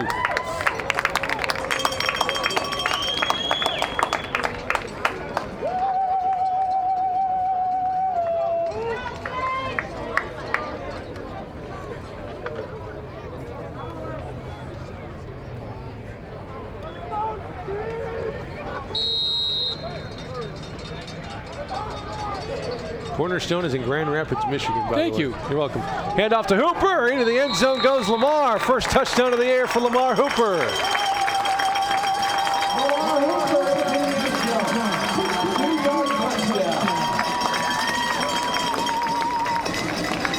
Nice job seeing that young man hit the pay dirt. Watch him put his shoulders down right there, lean forward. Even if he does make contact, he's got enough impetus to get himself in the end zone. Enough what? Impetus. I think you made that word up. I sometimes I do. Duly noted. Grayson Barnett on for the extra point. So while Marian has scored a few points above their average of 51, they've also allowed St. Francis to score a few points above their defensive average of 11.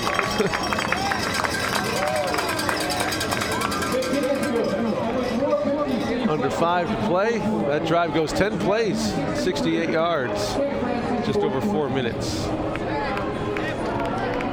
Now, I don't know if this would be a position in the game with the score that you would actually try an onside kick. Yeah, maybe just work on it. Or just kick it away and play defense. The men's basketball team in that about 30 seconds left to go in overtime. Trail by, make it 5.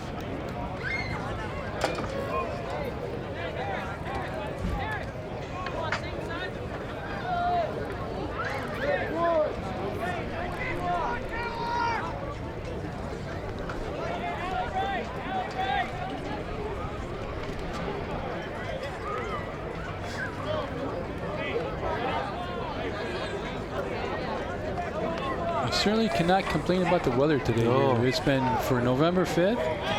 Just like watching a World Series. The last 2 games in Cleveland. I know. What, 70 degrees? Are you serious? Spring training game.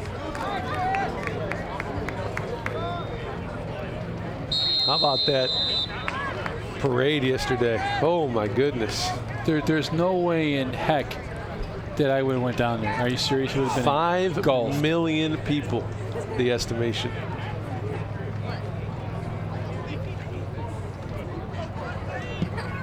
Luke, a low line drive, hits one of the upbacks.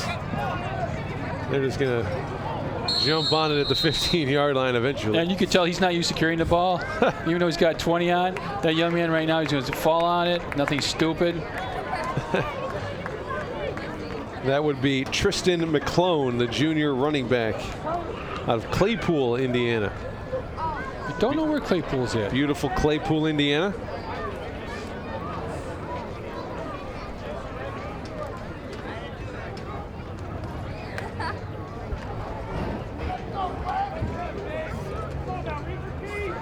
First down and 10 here for Marian. Tristan Reagan, the quarterback, 3rd string on the depth chart, back up today. And give Robert Gibson bouncing outside. Taken down to 20 after a gain of 5. Correct myself, that's number 45, Wesley Cook, a freshman out of Pittsboro, Indiana. Man, they just throw a rock and get like 5 or 6 guys to come to their high school or come to their college. Are you familiar with the town of Pittsboro? I am not. I know Muncie, I know Cherville, I know Indy. I'm familiar with those as well. That's not impressive at all. No, I'm just saying, off the top of my head. Here he is again with the cut back, 35-40, drug down from behind by Calvin Brayboy, the defensive lineman.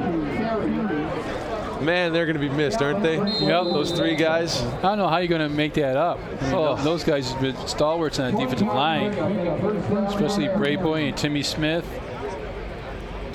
There's Calvin. Just, you know. Yep, the entire starting defensive line, those pass rushers, Tim Smith, Calvin Brayboy, Cooley, and Leverson, all seniors. They'll be gone after this year. It is senior night. Ross Stremme and Tyler James on that offensive line, the right tackle and left guard. In the we're going to miss Mike Passo and Omar Kell. Those are two seniors. Pete Rufo along with Pete Semino and Mike Calandriello, also seniors. That's a great senior class coming through here. Not bad. Those three guys right there on that defensive line, 92, 93, 94. Came up together and made their way up the record books.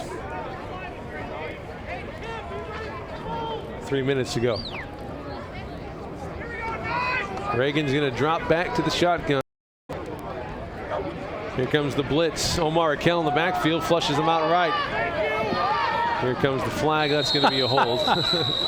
one official threw one flag, and so everybody's. Well, we haven't really thrown our flag that much today, and they all threw it within the same, 5 feet of the same spot.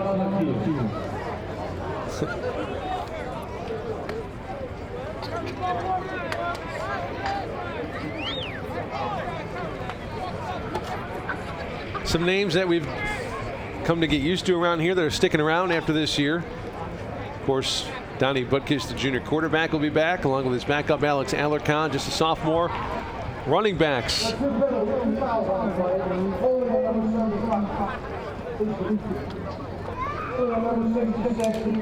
Two holds. 2 holds on the penalty, on the play. St. Francis has set at running back for a while. You got Jordan Smith, a sophomore, Michael Johnson, a freshman, and Lamar Hooper, who we're getting a heavy dose of today, just a sophomore as well.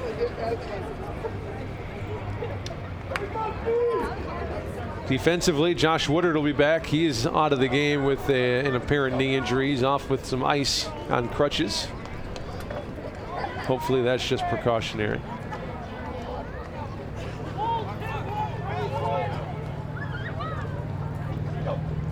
Reagan the snap and the give. Look at the speed. Oh, smokes, up to the 48-yard line. It goes for 18 yards, a couple yards shy of the first. Wesley Cook, the freshman. You would not look at these guys and say, man, they're just physically more imposing than we are. But then they play football. Yeah. 3rd down and 2 to go here, under 2 minutes to play.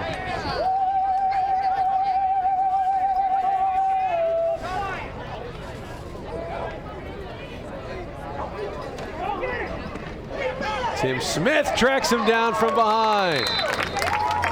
Look at the speed of Tim Smith. Are you serious? There's no way when you design that play that you think your defensive end is going to run it back, down from the backside, but he just does a nice job. What you do not think when you make this play up schematically that guy could be that fast down from the backside, but he is. Man, I'm going to miss that guy.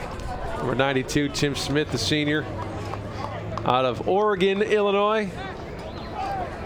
Calvin Brayboy from Bolingbrook. Coley and Leverson from IC Catholic, who has a nice high school team this year.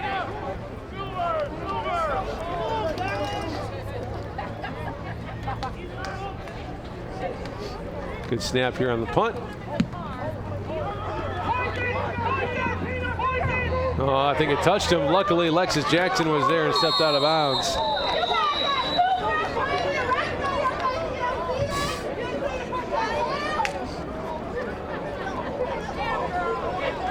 Under 1 minute to go here. Lexus Jackson, a junior on the field, I believe, took a couple years off, took care of some classwork, made his way back here to St. Francis, and all he's done to become one of the top receivers.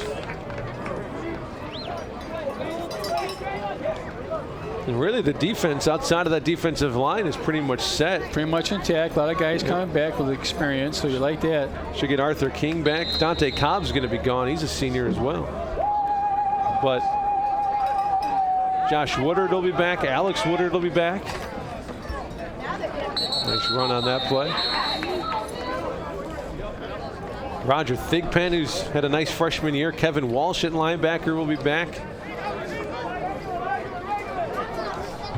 Kyle Purcell, Kyle Kerjelik, all those guys coming back next year. So good base defensively. 25 seconds. They may have to get one more snap. Yep. Final home game of the season. They run into the best team in the country, about to win their 18th game in a row. And it's a fumble on the snap there for Alex. He's going to pick it up and get piled on at the 35, and that is going to be the end of this one. The final home game of the year, a 63-14 loss to the defending national champions. Not the way you want to go out, but the seniors deserve a round of applause, that's for sure. Heck of a year, heck of a career by these guys. Oh, certainly without a doubt. And the thing is, you know, you take a look at this film, you're like, this is where we're striving to be a program that's this consistent, this good. But man, you have to walk away impressed with just a program for the Marian Knights and defending national champions, 17 games in a row. I mean, very, very impressed with that program, and you cannot fault the effort by the Saints from St. Francis, but, you know, oh my goodness, they just ran into a buzzsaw, and I don't know, you know, what team on the NAIA level is going to beat them, because that's how good they are. Don't know if we're going to have Coach Curry. I wouldn't think so, but I see Jessica down there. Yeah.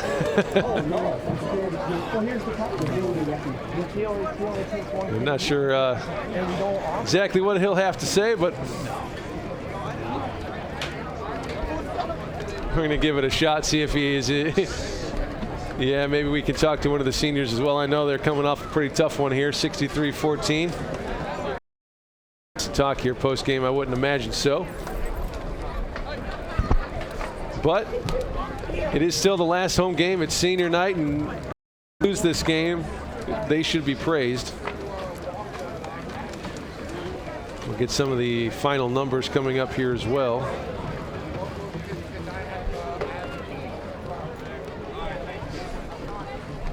So looking at some of those numbers, total offense, what do you think their total offensive output was there, Coach? Had to be over 600 yards of offense. 670 total yards of offense. 3 through the air, 292 on the ground. Just one turnover. St. Francis, the big number, turned it over 5 times. 248 yards of total offense, 184 through the air, 64 on the ground. Donnie Butkus was 11 for 27, a couple picks and a touchdown. Alarcon was 1 for 4 for 38 yards. On the ground, leading rusher in the game was Lamar Hooper, 9 rushes, 38 yards and a score, and along of 15. Jordan Smith carried it 8 times for 29 yards. Michael Johnson carried it 6 times before he had to leave the game. Lexus Jackson led the way for the receivers, 3 catches, 33 yards.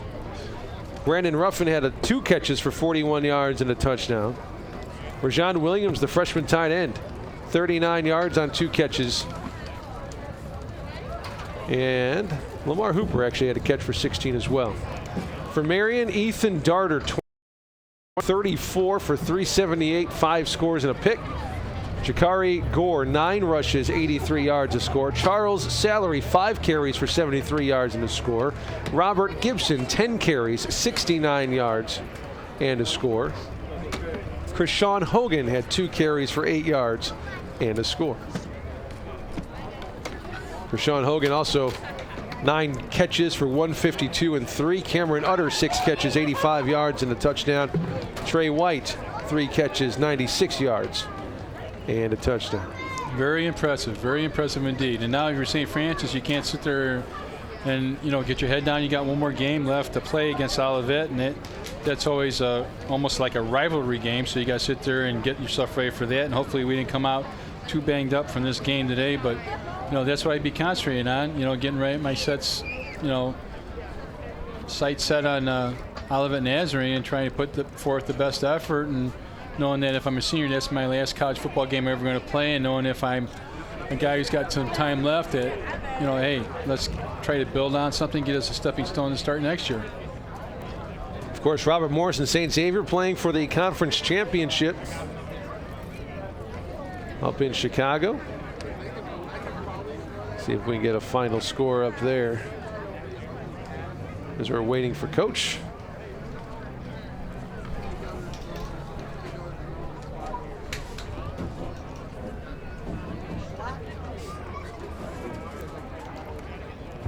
Yeah, I can't quite find that final. I know it was Robert Morris up by about a field goal in the third quarter in that one. And there's no telling when they're going to wrap up that huddle, really. So I think we're just going to have to move on from Coach. It stops on the other side of the couch. Yep, we're going to let him go, so we can pull that back. And I don't think there's any reason to talk to him. We can honor those seniors ourselves. I think a great class coming through. They got one more game, and they got some pride. It's a rivalry game down against the Tigers in Bourbonnais, so we're really looking forward to that one. That one's going to be on the radio. Of course, you can listen to that game on WCSF or WCSF.com. It'll be on the radio side. Can we give a big thanks to our TV crew here? Another season well done. Brendan and Jessica Walsh and their crew. A phenomenal job, guys. It's really so much fun to come and work with you, and you put on the best broadcast in the country. So big thank you to you. Looking forward to next year already. Can't wait. So big thanks to Brendan and Jessica here at Great Lakes Media. Big thanks to them. Man, they really do put on the best show in the country, don't they? Yes, they do a great job. I mean, we couldn't look as halfway good as we do without their help. So. They're here 3 hours, 3-4 hours before the game setting up, and they're going to be here an hour or two after the game tearing down. They put a lot of work in, so big thanks to them and their crew and everything that they do. Thank you so much. Final score here today, 63-14 to the team that will win the national championship this year. I don't think there's any doubt.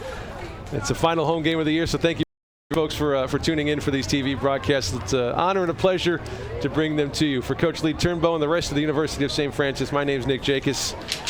Last game of the year is next week down in Bourbonnais. Have a great rest of your weekend.